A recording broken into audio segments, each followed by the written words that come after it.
Olá pessoal, sou o Micael Souza do canal Jogos no Tabuleiro e hoje tenho aqui mais um convidado muito especial para falarmos de assuntos vários, assuntos da pedagogia e dos jogos. Tudo bem, Jorge? Está tudo, obrigado, Miquel. Contigo. Tudo a andar, tudo a andar. Estou eu aqui com uma barba enorme e tu estás com um cabelo gigante também, Deixei crescer agora no verão. Acho que isto aqui protege contra Covid, contra o portanto, uma Covid. pessoa. Eu também tenho esperança da minha máscara, da minha Bárbara, a minha barba poder servir como máscara. Dizem ao contrário, dizem que Pois, não é lá muito bom. mas eu lavo isto todos os dias, estou sempre a lavar, estou sempre a pôr gel desinfetante na barba. Então, para começarmos isto, há sempre aqui a pergunta da praxe, que é: quem és tu? Ora, isto é uma boa questão.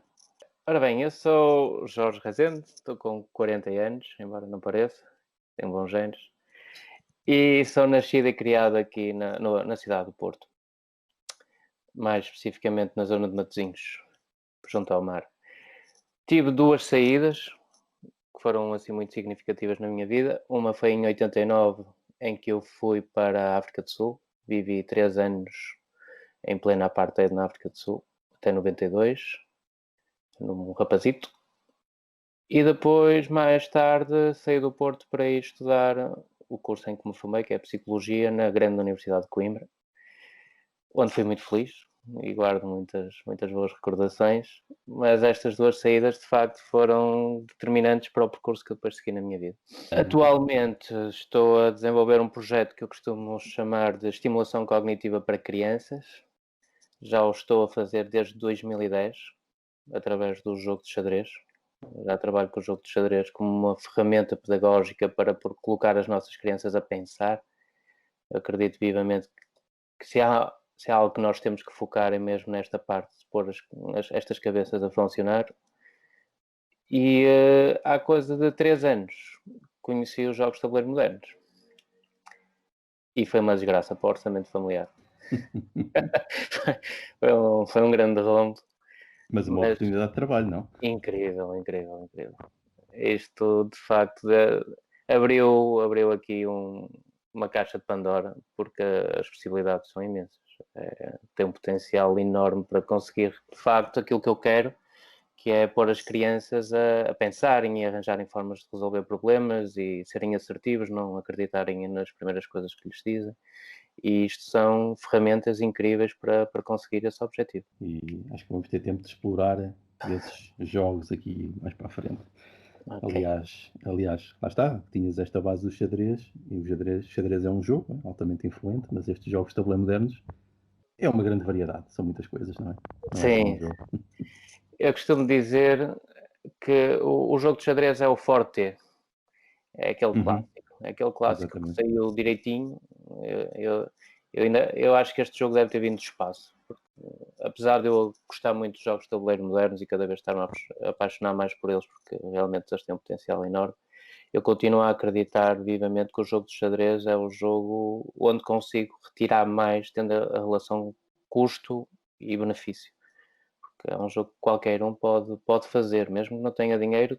Se não tiver dinheiro, provavelmente tem tempo, e com tempo tu consegues fazer um jogo de xadrez. Já os jogos de tabuleiro modernos é um bocadinho mais complicado. E o que se pode tirar do jogo é realmente incrível. Um bocado à semelhança do que aconteceu com a massificação do carro com o Ford T. Aquilo foi espetacular. Toda a gente podia ter um carro, já se podia deslocar do ponto A para o ponto B de uma forma mais rápida. Agora, quando uma pessoa começa a ver os outros carros a sair, e tem o Forte, começa a olhar um bocadinho mais para os outros, porque a nível do design, a nível de tudo que podem oferecer, tens uma experiência totalmente diferente. E eu tenho estado a gostar muito desta experiência dos jogos de tabuleiro modernos, também pela questão da diversidade, Uhum. que é muito importante na questão da educação. Cada vez se fala mais que nós temos que ir, mais do que estar a formatá-los todos segundo um modelo, para que aquele produto final seja todo igual. Estas novas linhas pedagógicas e os novos paradigmas educacionais dizem que isto é exatamente o contrário, que nós devemos é aproveitar a diversidade que cada um de nós tem, explorar isso para que nós depois, um dia, tenhamos o nosso rendimento dentro daquilo que nós temos paixão e gostamos. E os jogos de tabuleiro vão nesse sentido, não é? Basta só olhar para ti, vai para trás. Eu não tenho a minha coleção aqui atrás, porque também não interessa estar agora com eles aqui à mostra, mas há muita diversidade. E quando eu vi aquela base de dados da BGG, eu fiquei boca aberta. Aquilo é incrível. É incrível. Pois é, impressionante. É, Essa tua analogia do Forte acho que é mesmo muito interessante, porque de facto é o que dizias, né? O Forte foi a massificação de um produto, né? Tudo igual para toda a gente, e em parte é isto que estes jogos de tabuleiro modernos fazem, embora sejam massificados e produzidos em grandes quantidades, mesmo assim ainda é uma coisa com muita variedade e muita diversidade, e uma coisa ainda muito restrita e adaptada aos perfis de cada um, né? Isso é uma coisa realmente diferente, que tem possibilidades imensas. sim. É, é verdade, é verdade. Eu, por exemplo, mesmo dentro da linha dos jogos de tabuleiro modernos, muito do dinheiro que gasto é com jogos para crianças. Uhum. Eu trabalho com crianças a partir dos 3 anos e só não trabalho com elas mais cedo porque o trabalho que eu tinha que estar a fazer para desenvolver práticas para elas ia-me estar a gastar muito tempo e é coisa que eu, por exemplo, agora não tenho. Mas eu sigo muito uma linha de um economista que é o Ekman, James Ekman, que ele tem uma equação que consegue explicar que quanto mais cedo for a intervenção junto da criança, mais rendimento essa sociedade vai ter a longo prazo com o capital humano que vai desenvolver. E vejo isso acontecer todos os dias quando estou a fazer o meu trabalho nas salas de aula, que quanto mais cedo é a intervenção, quanto mais cedo nós introduzimos este tipo de materiais com as crianças para estimulá-los, mais nós conseguimos tirar deles. E de facto, os jogos de tabuleiro modernos para crianças também começam a ser muito, muito bons. Muito, muito bons. Sem dúvida. Mas queres-nos falar agora do teu percurso como jogador? Sim, Primeiro, antes de entrarmos no tema. sim. Eu sou o mais novo de 3 irmãos, com uma diferença grande para os meus irmãos mais velhos, 10 anos. E ali, na altura em que eu cresci, ali nos anos 80, eu acabei por levar muito com aquilo que eles faziam, que era a nível de música, de cinema e também de jogos. Nós acabávamos por ter ali também muitas experiências de jogos, aqueles clássicos que todos nós conhecemos, a Batalha Naval, jogos de cartas, então, aquilo eu jogava de tudo um pouco. Depois também foi lá ter a casa o Monopoly, que eu sei que tu não gostas muito de Monopoly, mas ele também apareceu por lá e era um jogo que eu gostava bastante. E ainda continuo, não é assim, já não jogo há muitos anos, mas eu lembro de passar tardes a jogar aquele jogo sozinho, porque era um jogo também, o jogo da Batalha Naval já não dava para jogar sozinho, não é? Porque uma pessoa acabava sempre por saber o que é que o outro tinha. E no fundo eu sempre fui crescendo ali com a influência dos meus irmãos. Isto aqui em psicologia, para quem que é a minha área, chama-se isso a teoria do desenvolvimento proximal, não é? Aquilo que eles iam fazendo eu ia seguindo. E fui crescendo assim, mesmo junto dos meus amigos. Depois, aquilo que acontece é que os jogos de tabuleiro começaram a ser afastados para os jogos eletrónicos. Eu em 89 já estava a jogar Atari, a primeira grande consola. Depois aquilo evoluiu lá para a Nintendo de 16 bits, com Super Mario, e fui acompanhando depois mais de perto os jogos eletrónicos. Em Coimbra perdi muitas, muitas horas de estudo a jogar o Pro Evolution 4 e o Pro Evolution 5, em que uma pessoa pegava lá no Luís Figo ou no Ronaldinho Gaúcho e aquilo corria-se tudo. Eu sei que também tens um bocado dessa experiência, que já te vi em outras conversas, mas aquilo realmente uma pessoa passava ali horas e horas ali no engagement com aquela máquina e eram horas muito divertidas e guardo muitas boas recordações disso. Depois, o que aconteceu foi que ali na parte da psicologia eu sempre gostei de coisas diferentes e cruzei-me ali também com uma parte que era a psicologia social, que é uma área da psicologia que aqui em Portugal não é tão conhecida, mas nos Estados Unidos e Inglaterra, por exemplo, é onde existem grandes, grandes quantidades de investimento, porque interessa muito a quem investe saber como é que conseguem perceber as massas, as comunidades, comportamentos de consumo. O marketing, por exemplo, bebe muito da fonte da psicologia social. E eu gostei de uma parte da psicologia social que é a parte da prevenção. Eu sempre acreditei muito mais na prevenção do que propriamente na intervenção. E terminei o meu curso a fazer um estágio em que desenvolvia um plano de prevenção rodoviária em que o que é que aquilo consistia? Ensinar as crianças a andar na rua desde pequeninas. O que acontece é que aquilo depois a nível logístico, apesar do plano ficar muito giro e ter aprendido imenso, o que eu notei é que a nível logístico era complicado aplicar aquilo, porque aquilo implicava ter parcerias com escolas de condução, com as escolas públicas, e aquilo fugia-nos um bocado a controle. E como eu tinha a paixão do jogo de xadrez, que foi algo que sempre me acompanhou, eu achei que aquilo era perfeito, ou seja, conseguia juntar o bom dos dois mundos. Eu conseguia utilizar o jogo de xadrez que obriga-nos a pensar e acabei por desenvolver então um projeto que acaba por ser uma psicologia preventiva, ou seja, o xadrez é apresentado junto das escolas como uma atividade em que eles vão aprender a jogar xadrez, mas em simultâneo aquilo acaba por ser uma forma deles desenvolverem competências que são essenciais não só ao jogo, mas ao dia a dia. E então em 2010 foi assim que começou. Eu fui ali a uma escola em Matosinhos, apresentei aquilo lá, na altura uma diretora que achou graça àquilo, e aquilo começou e os resultados foram muito bons. E depois foi crescendo, foi crescendo. E aí, nestes últimos 10 anos já estou trabalho todos os dias com o jogo de xadrez. Ou seja, tu chegaste a ser jogador competitivo de xadrez, federado? É assim, eu estive associado a um clube que há ali em Matosinhos, agora até estou aqui ligado à Academia de Xadrez da Maia, mas estou muito sempre fui um jogador de iniciação, nunca investi muito tempo, porque o xadrez, à semelhança de qualquer outra disciplina, aquilo no início toda a gente aprende muito bem, só que depois para evoluir tens que dedicar muito tempo ao jogo. Aquilo, basta só pensar que o xadrez é a atividade num mundo que tem mais bibliografia. Tens livros para aberturas, tens livros para meio de jogo, tens livros para finais, tens livros para finais de peões, tens livros para finais de peões e torres. Aquilo existem uma data de coisas e para seres bom tens que estudar mesmo muito, muito, muito. Aliás, nota-se que há muitos jogadores e há uma história grande dos jogadores, porque o xadrez, infelizmente, em Portugal não tem o prestígio que tem além fronteiras. E notas que quem investe muito no xadrez em Portugal acaba por ficar com um sentimento um bocado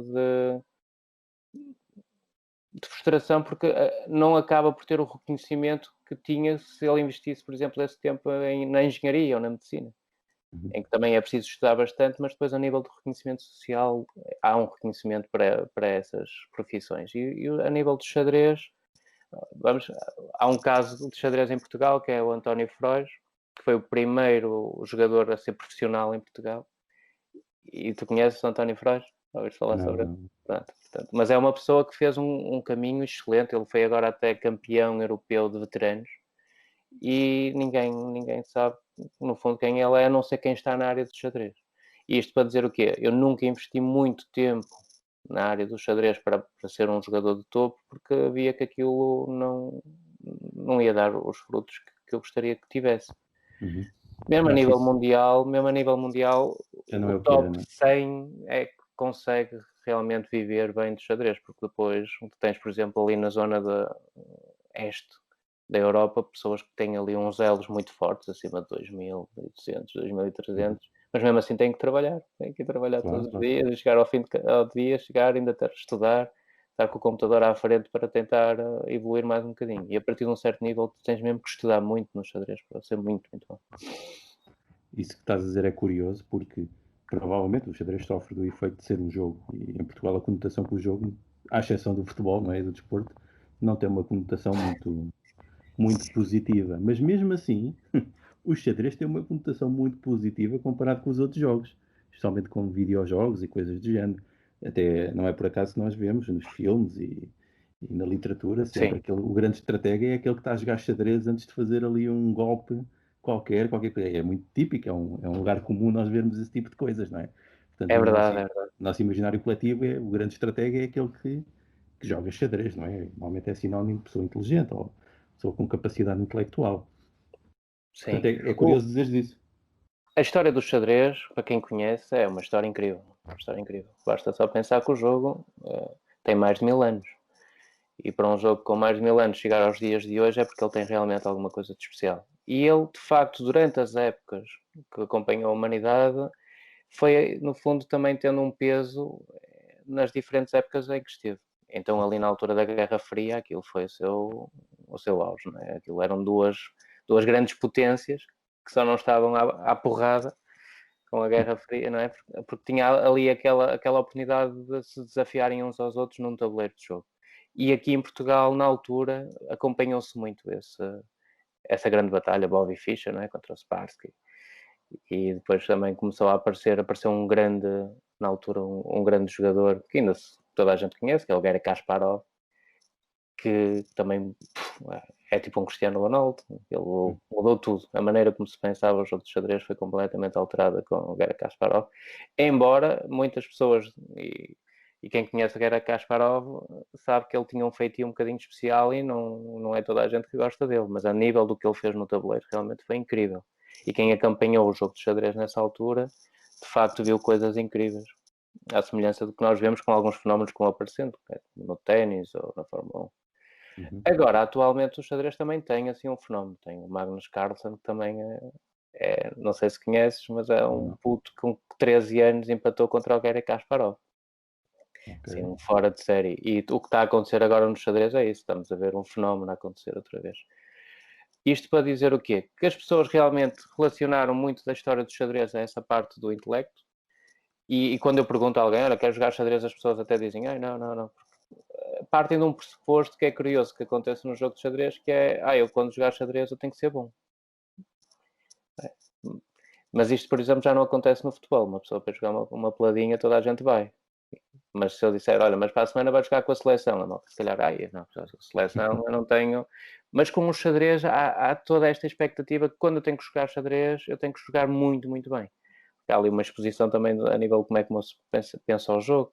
Mas o jogo de xadrez, se for pensado que é isso que eu faço, ao nível do seu básico, nós podemos retirar muito sumo do jogo sem ter que sermos grandes mestres do jogo. Claro.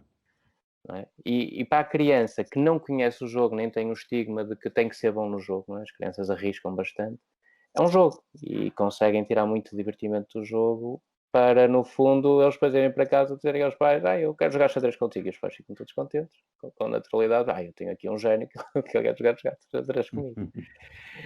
Isso que dizes também é curioso, que eu sinto isso, por exemplo, quando convido alguém ou mostro um jogo de tabuleiro um pouco mais pesado, por exemplo, um jogo económico ou de planeamento, as pessoas também têm essa reação, dizem logo, eu não percebo nada disso, eu não vou conseguir jogar isso não é para mim, como se aqueles jogos fossem feitos para génios, não é? Como se aquilo não fosse feito para o comum dos utilizadores. Isso acontece, é assim, uma das vantagens de trabalhar com crianças é que o comportamento que elas têm é exatamente ao contrário. Ou seja, quando tu apresentas uma coisa nova a uma criança, os olhos dela crescem. Ao contrário de um adulto, quando tu dizes, olha, tenho aqui uma coisa nova para te mostrar, e ele começa logo a desconfiar porque aquilo vai sobrar para ele. As crianças não, elas querem ver tudo. Agora, uma das coisas que eu vejo nestas gerações, e já estou a acompanhar há 10 anos as crianças, e começo a ver que isto de geração para geração começa a ser diferente, é que tem que ser uma coisa rápida. E aqui os jogos de tabuleiro têm uma vantagem muito grande, os modernos, em relação ao xadrez, porque realmente existem dinâmicas e mecanismos, como sabes, que aquilo em 5, 10 minutos eles estão a jogar o jogo e já sabem como é que é e vão. Porque se for uma coisa que demora mais tempo, eles também começam facilmente a olhar para o lado. Ou para baixo, não é? Porque agora tem todos os telemóveis e essas novas tecnologias, eles estão... Ou é algo que realmente é rápido e eles depois gostam e envolvem-se, ou então se for algo que demora mais um bocadinho, aquilo nós acabamos por os perder. Mas eles arriscam, e como diz o Ken Robinson, que faleceu o mês passado, se nós pegarmos neles em pequeninos, eles são muito mais criativos, são muito mais dados a arriscar e são muito mais dados a conhecer, que é uma das funções de um professor que deve manter, é mantê-los curiosos, conseguir que eles continuem a ter aquele tipo de curiosidade durante a vida toda. Exatamente. Isso é uma coisa curiosa que eu tenho notado, por exemplo, nos perfis. Nós costumamos definir os perfis dos jogadores como o jogador gosta de planeamento, o jogador gosta de conflito, esse tipo de coisas, gosta de socializar. Mas há uma coisa curiosa nos jogos de tabuleiro, que normalmente se associa ao perfil. Normalmente, quem faz dos jogos de tabuleiro hobby é alguém que tem gostado de aprender. Ou seja, não ter esse medo de experimentar, gostar da novidade, não ter medo de errar. Isso é uma coisa que eu tenho notado nestes perfis, embora não seja bem o perfil de jogador, talvez seja um perfil de hobby, não é? De pessoa que se apaixona pela atividade, porque lá está, nós temos uma dificuldade grande nos jogos de tabuleiro, nos ditos modernos ou nos novos, os jogos que nós não conhecemos, nós temos que primeiro dominar as regras e isso não é uma coisa imediata. É essencial. Por isso, eu diria que esse perfil de aprendizagem que existe nas crianças, acho que é uma coisa que se consegue cultivar em adultos com os jogos de tabuleiro modernos, porque nós geralmente, as pessoas têm de querer aprender, têm de ter aquele tal fascínio pela novidade, diria eu, Sim, a curiosidade. sem dúvida. E agora, mas quando é que conheceste os jogos de tabuleiro modernos? Portanto, tinhas este envolvimento com os xadrez, estes projetos, e houve uma Sim. altura que tu deves ter conhecido outras Foi. coisas. Sim, sim, sim. Isto aqui, uma das grandes vantagens do meu trabalho é que eu trabalho em vários projetos educativos. Eu há anos em que estou, por exemplo, em 12 escolas. E isso acaba por aprender um bocadinho com as práticas pedagógicas de cada uma delas. E isso é ótimo, não é? Porque não vais ver só uma fonte.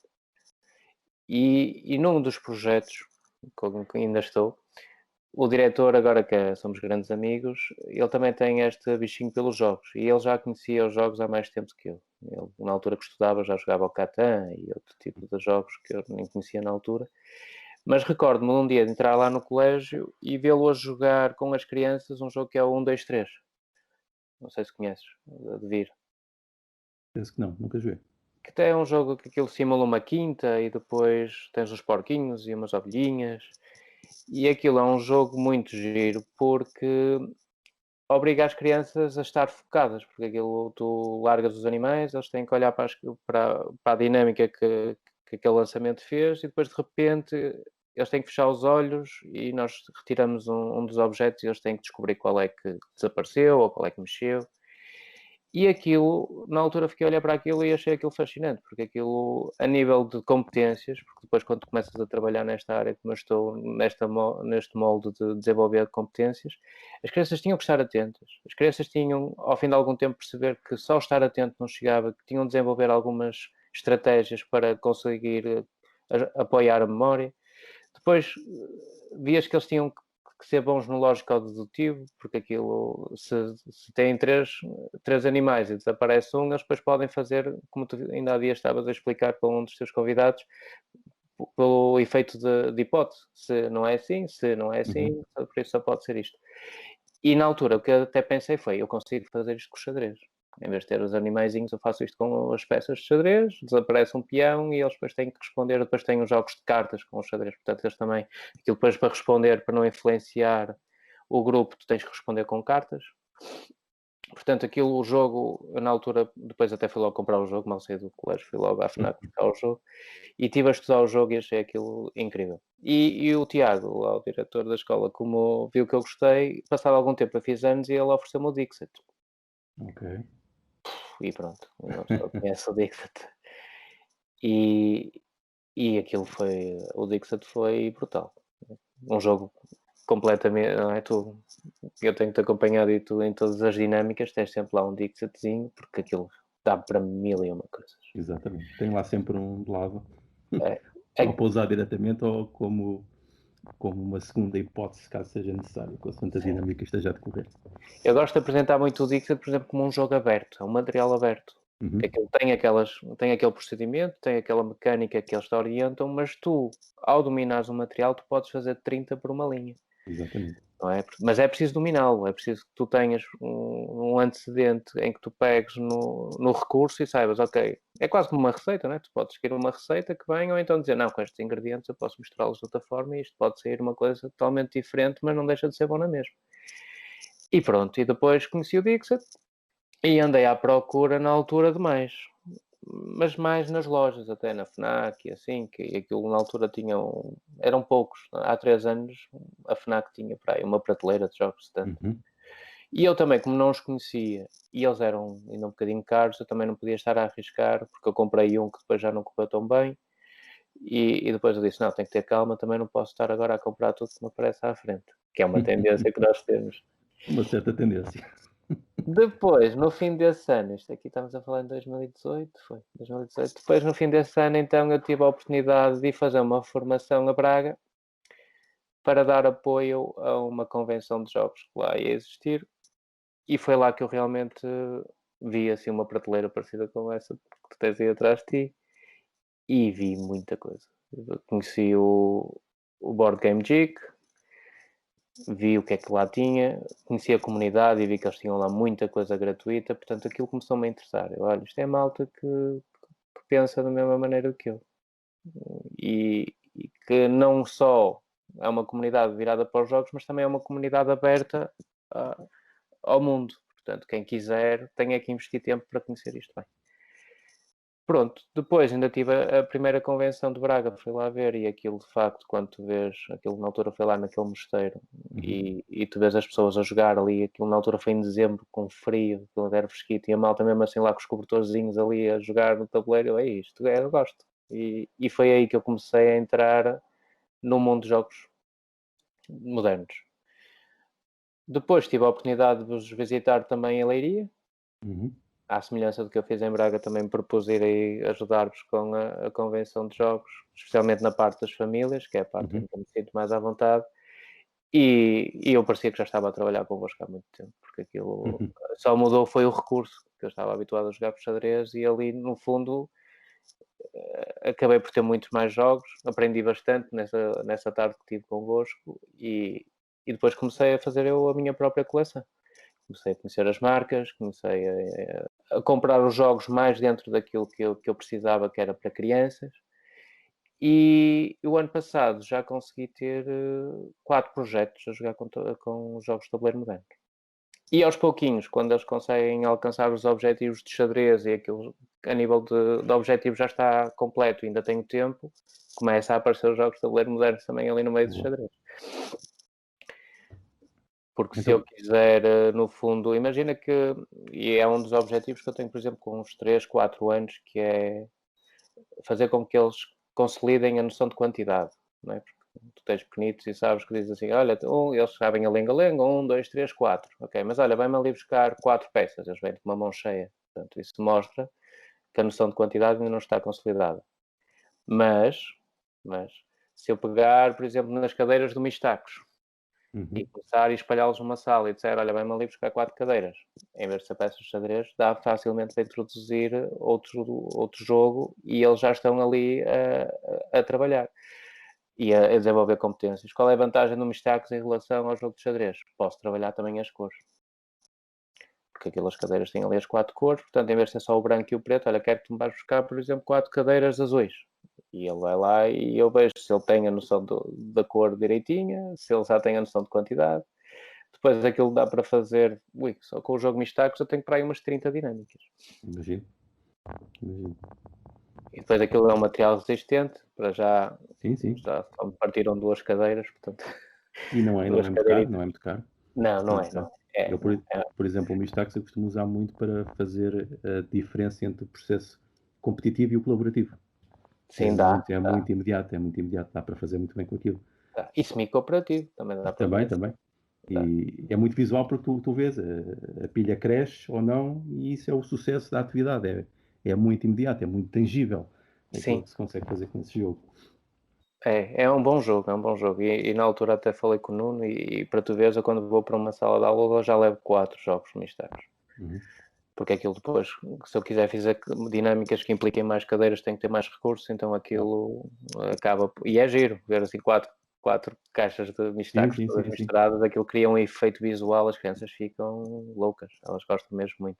E começam a pedir, que é a parte depois que é gira, não é? Porque aquilo depois aparece uma semana, mas na semana a seguir não aparece. Eles, onde é que está? Eu, só se vocês realmente conseguirem. Então as crianças esforçam-se. Tu vês que elas depois, como querem muito uma coisa, tu consegues tê-las a esforçar, mesmo aquelas que desistem logo, elas acabam por estar ali a esforçar-se e conseguem uma coisa que eu acho que é muito importante, que eu também trabalho muito com os xadrez e agora com os jogos de tabuleiro, que é a noção de confiança. Promover-lhes a confiança, mudar-lhes aquele mindset do não consigo. Muitas vezes quando começam a fazer uma coisa e aquilo é difícil no início, eles começam logo a dizer que não conseguem e que aquilo não é para eles. É possível, através destes jogos, nós cultivarmos e fomentarmos a confiança. Aquilo não vai sair à primeira, não vai sair à segunda, mas não desistas. E assim, de repente, tu olhas para trás e estão a gritar, consegui! E aquela satisfação é o que vai aumentar a confiança daquela criança. O que é ótimo, porque a partir do momento em que ela consegue aquele nível, ok, agora já podemos ser mais ambiciosos, vamos fazer agora isto um bocadinho mais difícil. E tem sido assim que eu tenho estado a trabalhar, é muito nessa base, ou seja, a nível de objetivos, o grande objetivo principal, que é o que eu digo aos meus pais, é colocar as crianças a pensar. É muito importante que as nossas crianças daqui a 10 anos, quando estiverem sozinhos e não tiverem os pais por perto e tiverem que tomar uma decisão importante, consigam ser assertivos para dizer, ok, este caminho é bom, este caminho se calhar vai-me trazer chatice, tenho que ponderar bem aqui as hipóteses para saber qual o caminho a seguir. Isso é essencial, ainda para mais agora com a comunidade que nós temos e o mundo global em que as fake news estão a aparecer em todo lado. Esta parte do ser assertivo e o pensar, eu acho que é a competência do futuro, tem que ser promovida desde pequeninos. E depois esta parte da confiança, de fazê-los acreditar que as coisas são capazes, nós somos capazes de as fazer. Aquilo no início é difícil, qualquer processo, seja o ténis, seja o voleibol, qualquer jogo que uma pessoa comece, os que lá estão já dominam aquilo há muito tempo, portanto nós vamos ser sempre inferiores, mas com esforço, com trabalho, as coisas acabam por acontecer. E com os jogos de tabuleiro é possível criarmos e simularmos este tipo de situações em que eles dizem, ok, isto aqui eu não desisti, consegui, se eu fiz isto aqui e funcionou, se calhar no dia-a-dia também, se tiver este tipo de procedimento, também consigo. Exatamente. Nessa tua abordagem da progressão, estou a ver aí a teoria do flow, não é? Totalmente. Exato. A progressão e o envolvimento Sim. e ajustar o nível de dificuldade ao nível do perfil, não é? Isto é mais antigo, isto, para quem está em psicologia, isto é Piaget, o que se chama construtivismo. Não é? Aqueles estádios, os 4 estádios de Piaget, que na altura a estudar desenvolvimento lá em psicologia, aquilo foi uma dor de cabeça, e é o que acontece muito. E afinal foi útil. Eu agora vejo na prática a teoria. Exatamente. Que eu acho que nunca na vida eu imaginei que aquilo que eu estava a estudar na altura, Vygotsky, Ainsworth, aquelas coisas iam fazer sentido, e tu agora estás a trabalhar e tu consegues ver as coisas a acontecer à tua frente e dizer, olha, isto aqui é isto aqui, dar nome às coisas. Uhum. E, aliás, isso é uma das coisas que se diz que os jogos fazem, né? Colocam as teorias em práticas. Nós vemos as coisas a acontecer.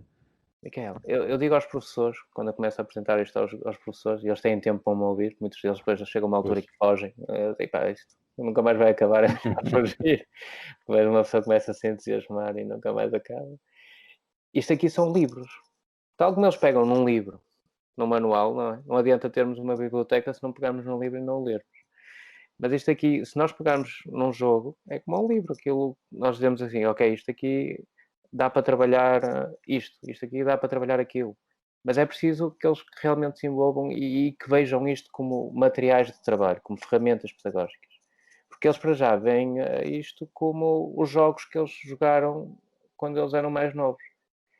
Que é uma experiência que é importante, que não se deve descuidar. Aliás, para a introdução de jogos, muito que eu aconselho até é que eles comecem com jogos que até já se sentem à vontade, por causa daquela tal questão da confiança.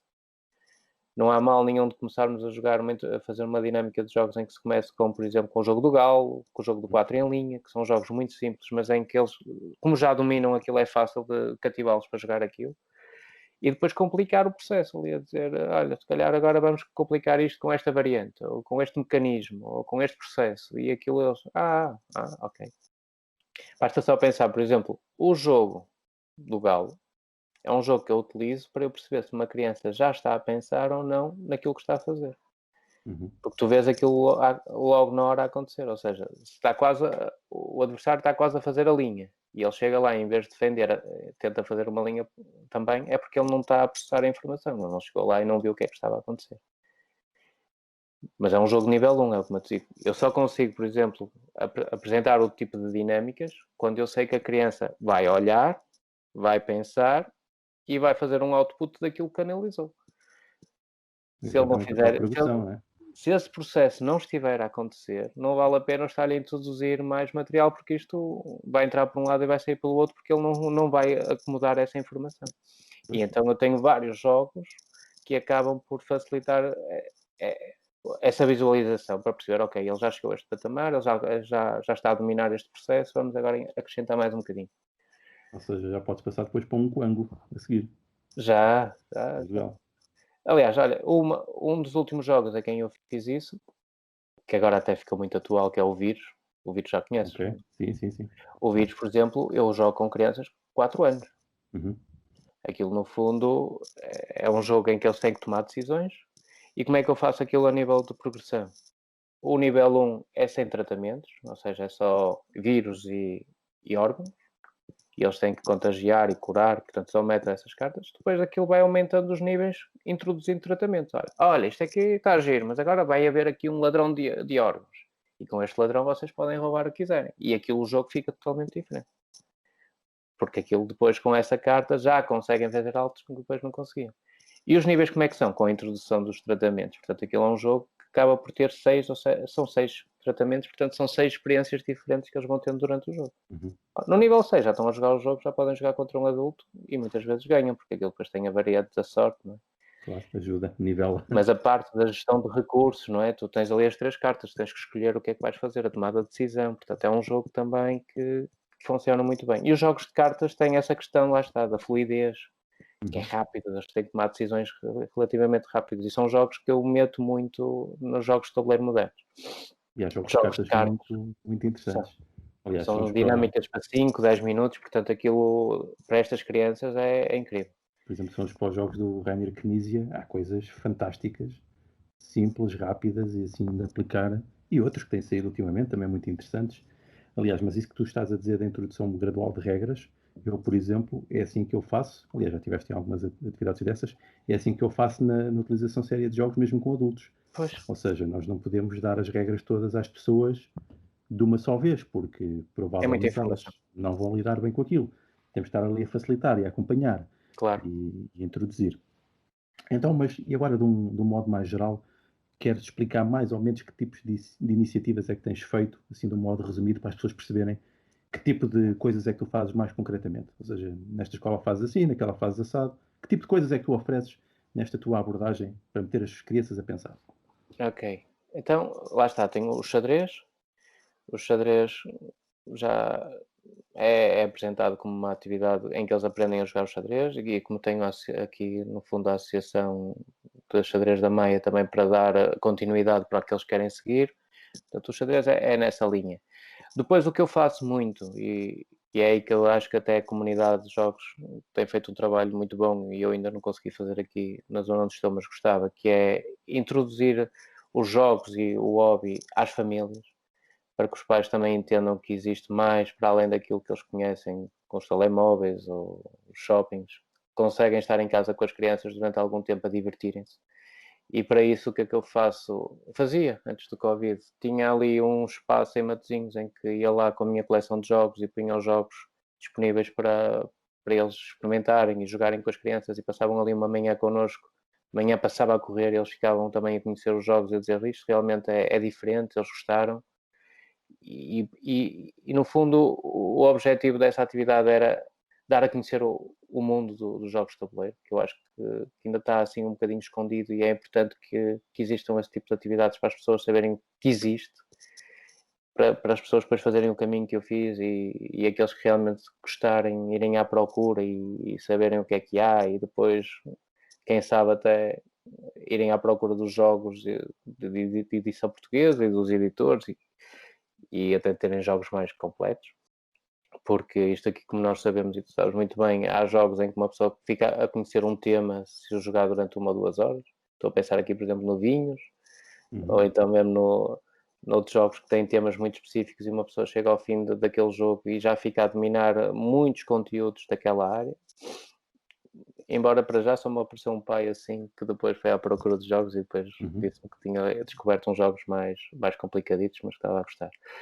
Mas também faço esse tipo de iniciativas e acaba por ser um bocado isso, ou seja, eu tenho aqui a parte das crianças, mas mais do que as crianças eu sei que é importante também envolver as famílias, os sistemas, as escolas, os professores. Os professores muitas vezes olham para isto assim um bocadinho de lado, mas depois quando começam a ver que as salas estão cheias de alunos lá, que ninguém os obriga, muitas vezes as atividades, aquilo que acontece é um espaço que está aberto e a comunidade escolar pode aparecer lá para jogar. E aquilo começou, por exemplo, o ano passado num dos colégios que eu tenho, aquilo começava com 10 alunos, estava ali 10 alunos que já me conheciam de xadrez e depois apareciam lá para ver o que é que eu tinha, depois na semana a seguir já eram 12, depois na semana a seguir já crescia e nas últimas sessões já tinha que ir buscar mesas extra porque já nunca haviam lá todos. porque aquilo depois acaba por ter um crescimento orgânico. Depois eles já começam a dizer, olha, é quinta-feira, vamos ali jogar aquele jogo. Eu tenho lá 2 alunos que vão lá, quando aquilo estava aberto, todas as semanas para jogar o Jungle Speed. Só os 2. Aquilo era uma mesa para eles, eu já tinha a mesa preparada com o Jungle Speed, só para eles irem lá jogar o Jungle Speed, e aquilo era uma galhofa, estavam sempre lá a rir. E era a cena deles. E é isso que eu faço. Ou seja, além de pô-los a pensar, agora também um dos objetivos que eu tenho é dar a conhecer às pessoas que estão envolvidas na educação estas ferramentas, estes jogos, vê-los como formas de poderem serem criativos na sala de aula. Não é? Se não, eu, por exemplo, se eu sou professor de matemática e quero pôr as minhas crianças a pensar e a estar ali a trabalhar com o lógico-matemático, eu posso aquecê-los, como acontece na parte física, com um jogo em que implica que eles tenham que utilizar o lógico-matemático para resolver o jogo. E se eles fizerem aquele aquecimento de uma forma lúdica antes, depois, quando eu introduzir os meus conteúdos, eles como já estão com aquele mecanismo ali, em certa forma, aquecido, é mais fácil depois, se calhar, compreenderem aquilo que eu quero explicar. E quem diz para a matemática, diz para muitas áreas. Agora é preciso, no fundo, eles conhecerem os materiais e conhecerem os jogos para verem, dentro daquilo que eles precisam, o que é que eles podem utilizar de cada jogo para isso. E implica que eles tenham, de facto, que investir algum tempo na sua formação. Mas sendo jogo, não é? E nós já e tu desenvolves este tipo de formações há algum tempo, tu vês que isto é um tempo que passa a voar. Eles, quando estão lá comigo e começam a ver os jogos e começam a ver o que é que se pode fazer com os jogos, aquilo realmente, quando olhamos para o relógio, já passou 1 hora e meia e passou a voar. Só que lá está, depois o que acontece é que muitas vezes eles também, como estão, e aqui eles, coitados, têm lá estão sobrecarregados com trabalho, não só das aulas, mas também de trabalho de papelada, e resta-lhes pouco tempo para depois também ir um bocadinho à procura deste novo tipo de ferramentas. É. E depois eles também têm famílias, não é? Pois, tem vida, mais vida, não é? Por isso é que é importante que alguém que domine estes assuntos faça esse trabalho de aproximação e de facilitação para eles poderem usar também. Sem dúvida, sem dúvida. Uma Posso... coisa é nós lermos um livro, e isso aí uma pessoa aprende quando está na faculdade. Uma coisa é tu leres um livro, outra coisa é ir à palestra de quem o escreveu. Tu acabas, ganhas ali muitas horas de trabalho, para se quiseres, aquilo realmente interessado, depois podes investir na leitura do livro, mas é o que eu faço agora, por exemplo, a nível da investigação que eu tenho feito, que é muito para aprender, para estar mais habilitado para o que faço, é ir à procura de vídeos, YouTube, saber o que é que há, deixa eu ouvir, ouço. Quando aquilo realmente me interessa, normalmente há referências que eu posso pesquisar e então vou à procura dessas referências e começo a esmiuçar um bocadinho mais a informação. Mas isto, uma pessoa tem que roubar depois tempo a alguém, ou rouba à família, ou rouba ao sono. Pois, ou investe no próprio trabalho. Porque isto não se ensina em lado nenhum, não é? Sim, do que eu tenho está tudo aprendido, muito tem sido muito fragmentado. contigo. Está muito fragmentado. Mas, por exemplo, em psicologia, eu vejo que no curso de psicologia, por exemplo, uma disciplina em que facilmente podia cativar os alunos para até perceberem isto aqui mesmo na parte de consulta pedagógica. Há aqui vários jogos que podem ser utilizados nesse sentido. Sim, se calhar fazia falta mesmo uma disciplina dedicada à dimensão lúdica nesse tipo de cursos. Nesse e noutros, imensos, dava jeito. Mas aqui para compreender o trabalho que tu fazes, ou seja, tu vais diretamente às escolas, tu propões um serviço em que ofereces, claro que é uma coisa remunerada, porque é um trabalho, é uma profissão, sim. e é assim que as coisas devem ser feitas, acho eu, porque este tipo de abordagens não podem ser só voluntariado, porque isto é como dizias, isto é trabalho, isto existe tempo, existe dedicação e conhecimentos técnicos, ou seja, tu vais às escolas, ofereces este serviço em que, no fundo, és um professor alternativo. Isso. Isto, no fundo, o processo é simples e não é, mas isto aqui, no fundo, tens que apresentar o projeto ao diretor da escola. O diretor, acreditando no projeto, ele dá-te a oportunidade de apresentar o projeto aos pais. E depois, juntamente com os outros projetos que estão ao teu lado, pode ser o balé, o karaté, o futebol é terrível, é um eucalipto que treina tudo, tudo quer ser Cristiano Ronaldo, embora se esqueçam que para ser um Cristiano Ronaldo teve que se investir muitos milhões de euros, muitos milhões, e que só ao fim de não sei quantos milhões de jogadores é que saiu um Cristiano Ronaldo, mas pronto, agora só se foca nisto, mas esquece do investimento que foi feito para ser um jogador como este. Mas depois aquilo chega à altura, uma pessoa está ali e os pais têm que escolher. Eles sabem que tem aquele leque, olha, agora tem uma coisa nova. E a vantagem disto é que, ao estar na parte privada, como eu estou, os pais estão mais sensíveis à novidade. Ou seja, eles sabem que muitos deles já passaram por este caminho e como veem uma atividade diferente, depois também como já estão nas escolas há algum tempo, já conhecem o meu trabalho, dão-me o benefício da dúvida e têm a confiança para dizer, ok, olha, vais ali experimentar aquilo. E tem dado para avançar, Eu, a longo prazo, gostava de estar a trabalhar mais com os jogos de tabuleiro modernos, embora eu goste muito de xadrez e vou ter sempre os xadrez por perto, mas gostava, a longo prazo, de estar a trabalhar só com os jogos de tabuleiro modernos. A dar a conhecer, no fundo, a potenciar aquilo que eu quero, que é a estimulação cognitiva através destes jogos. Porque nestes jogos de tabuleiro modernos eu tenho a diversidade que eu quero. Por exemplo, no xadrez, muitas vezes o que acontece é que está lá um menino que, ao fim de algum tempo, já não gosta de xadrez. Aquilo já chega ali a uma altura que eles têm que tomar uma decisão, como em qualquer outra modalidade. Ou investem tempo para evoluir, ou então vão ficar naquele nível e vão estar ali um bocadinho no ramo-ramo. Eu ainda vou criando algumas dinâmicas para aquilo não ser sempre igual, e eu tenho vários, só com os jogos de xadrez eu consigo criar uma data de dinâmicas diferentes, mas os jogos de tabuleiro modernos têm esta vantagem que é, ok, não gostas deste, então vai ali escolher outro. E depois tu conhecendo os alunos também é mais fácil, tal como tu também já deves ter percebido, olha, tu tens este perfil, olha, experimenta este. Claro. Olha, Toda a tens este diferença. perfil, olha, experimenta este, ora ver se este vai. E tu consegues facilmente tê-los ali envolvidos no jogo, a usar, lá está, a cabeça para resolver problemas e depois é uma das coisas que no xadrez não tem, ou seja, no xadrez aquilo depois é muito preto e branco. É muito Literalmente, preto né? e branco. Podemos de vez em quando arranjar um tabuleiro de xadrez da Disney ou um tabuleiro de xadrez do Simpsons, que aquilo as peças são um bocadinho diferentes, mas a nível da mecânica aquilo é aquilo, não há muito para onde fugir. Nos jogos de tabuleiro modernos, não, tu consegues muito mais. E quanto mais tens, não é? Portanto, isto aqui, tu dizes assim, eu tenho ali 200 jogos. Entretanto, já tenho ali 200 jogos. Mas quando eles se fartarem daqueles, eu tenho outros jogos, que entretanto já chegaram outros. E mesmo para mim é muito aliciante porque tu tens sempre que conhecer coisas novas. Ainda agora comprei 3 jogos, estive a ver agora o Tom Vessel só para aprender como é que aquilo é, já sei mais ou menos como é que é, agora tenho que os esmiuçar e conhecê-los mesmo a fundo como é que eles são. E há ali um que é uma moca, faz lembrar um jogo que nós jogávamos quando éramos pequeninos, que era o jogo das naves, em que tu tinhas que dobrar os papéis para conseguir acertar, não sei se tu jogaste isso. Não me estou a lembrar.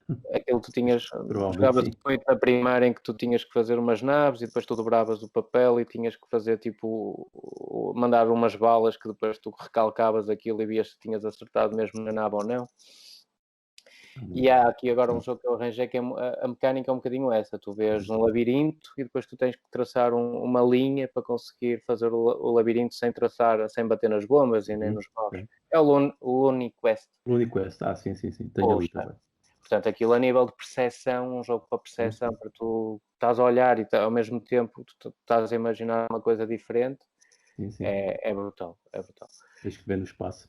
É, Falaste aqui de uma coisa que é uma coisa que a mim me causa algum tristeza, não é? E que constato e comprovo exatamente aquilo que tu dizes, que é nós só conseguimos aplicar estas coisas em todo o seu potencial no ensino privado, o que é uma pena. No ensino público é muito difícil aplicar estas coisas. Não há condições para aplicarmos os jogos em todo o seu potencial, ou seja, existem ATLs, existem AX, essas coisas todas.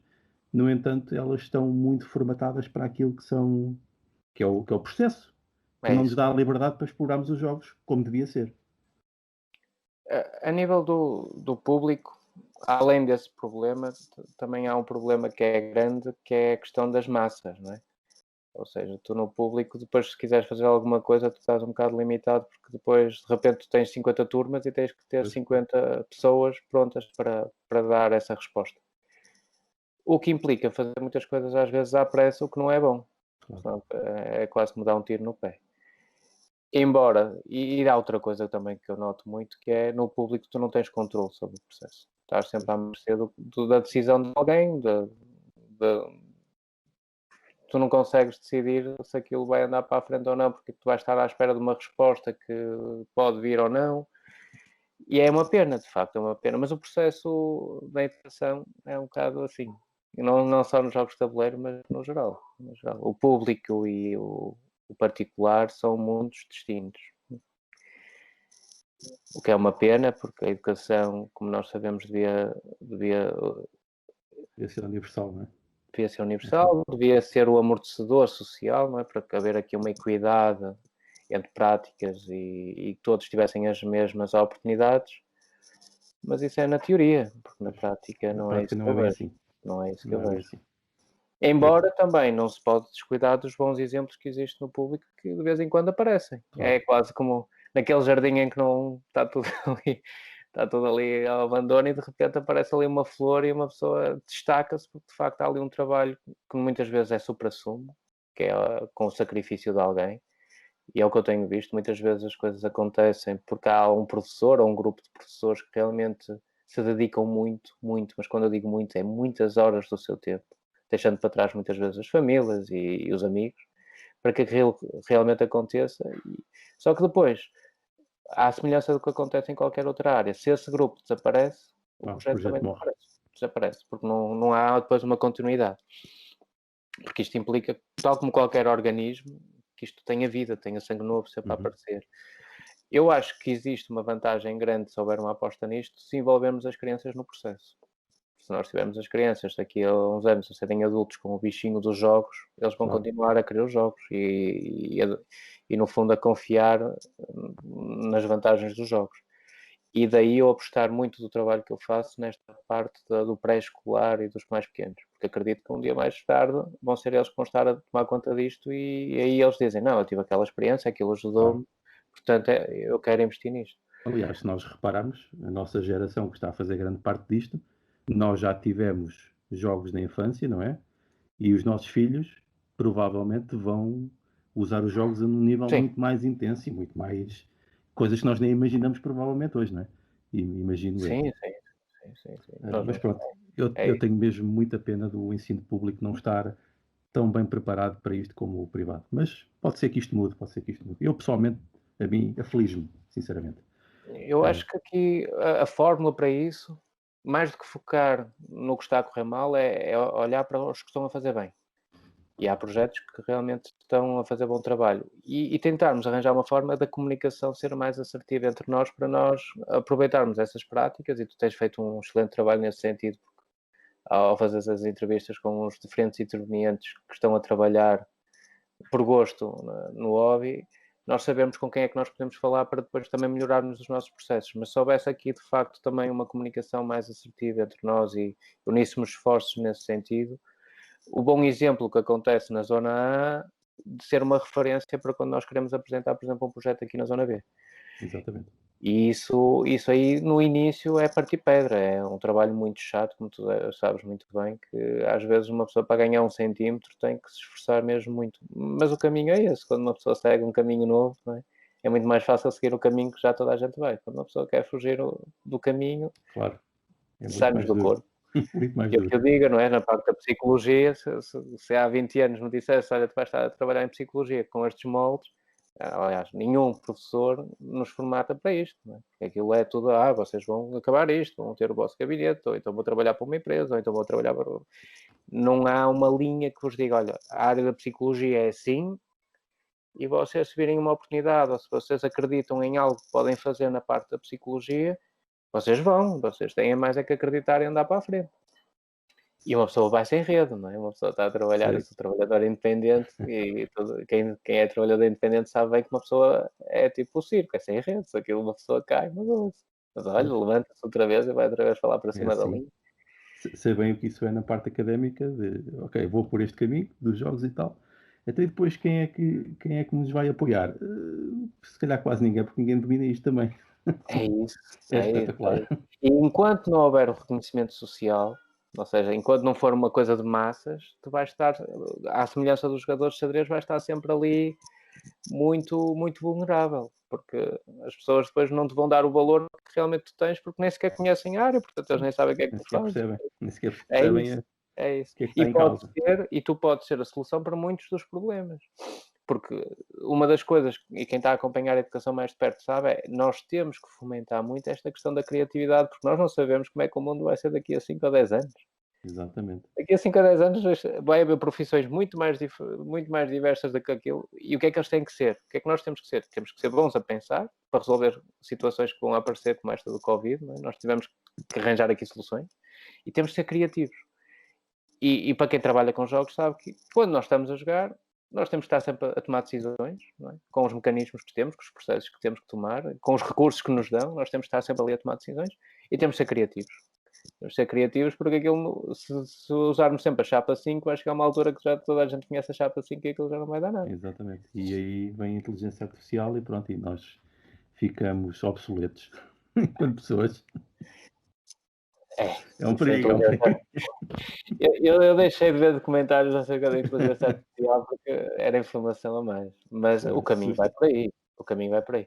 É curioso que costuma-se dizer que no xadrez a vida imita o xadrez. É o livro até do Garry Kasparov. É um livro de gestão. Mas o título é sugestivo, que é A Vida Imita o Xadrez. E de facto é isso que acontece. Ou seja, para tu veres agora as máquinas de xadrez têm um elo incrível. Estamos a falar de elos muito, muito altos, em que eles, quando fazem campeonatos entre máquinas, a máquina joga com brancas e pretas em simultâneo. Portanto, isto é já a inteligência ali. E é o que vai acontecer também com a humanidade. Ou seja, isto aqui, as máquinas, quando começarem a entrar aqui com a inteligência artificial, os processos vão ser feitos como acontece agora com o computador, não é? Comparado com o que acontecia antes com a máquina de escrever. Nós ainda apanhamos a máquina de escrever e vimos, não é? Que eles chegavam a uma altura e todos os inconvenientes que aquilo tinha em relação a um teclado de processamento, como entretanto quando vieram os computadores. E vemos, nós com os computadores despachamos muito mais trabalho. E a promessa sempre foi, isto com a tecnologia, nós vamos trabalhar muito menos, porque isto aqui vai nos ajudar. Mas depois, ao fim do dia, nós vemos que nós estamos a fazer mais processos ao fim do dia do que fazíamos antes. Mas isso é outra conversa. Mas o futuro vai passar por isso. E é importante que as pessoas... E a educação também olha isto com olhos de ver, porque o futuro vai passar pela inteligência artificial.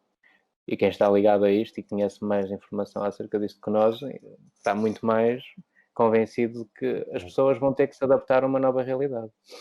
Sem dúvida. Portanto, quanto mais cedo eles forem habituados a isso, melhor. E os jogos são exatamente isso. Tu abres uma caixa e és um astronauta que estás em Marte, não é? Ou então tu abres uma caixa e de repente estás a fazer não sei o quê e a construir barragens ou ali a gerir aquilo para aquilo não cair, não é? Aquele CO2 também, que estás aí atrás de ti, que estou-me a lembrar, não é? Tem que trabalhar em grupo para não perdermos todos. E o futuro vai ser isso. Portanto, nós podemos utilizar estes jogos realmente como simuladores para depois, quando acontecer na realidade, já não ser a primeira vez que nós estamos a resolver aquele problema. Espera, eu já tive uma experiência parecida que pode-me ajudar aqui, no fundo, a arranjar soluções. Ou as tais competências, não é? Nós queremos que os jogos treinem competências. Mas é isso que tu, por exemplo, apresentas como resultados.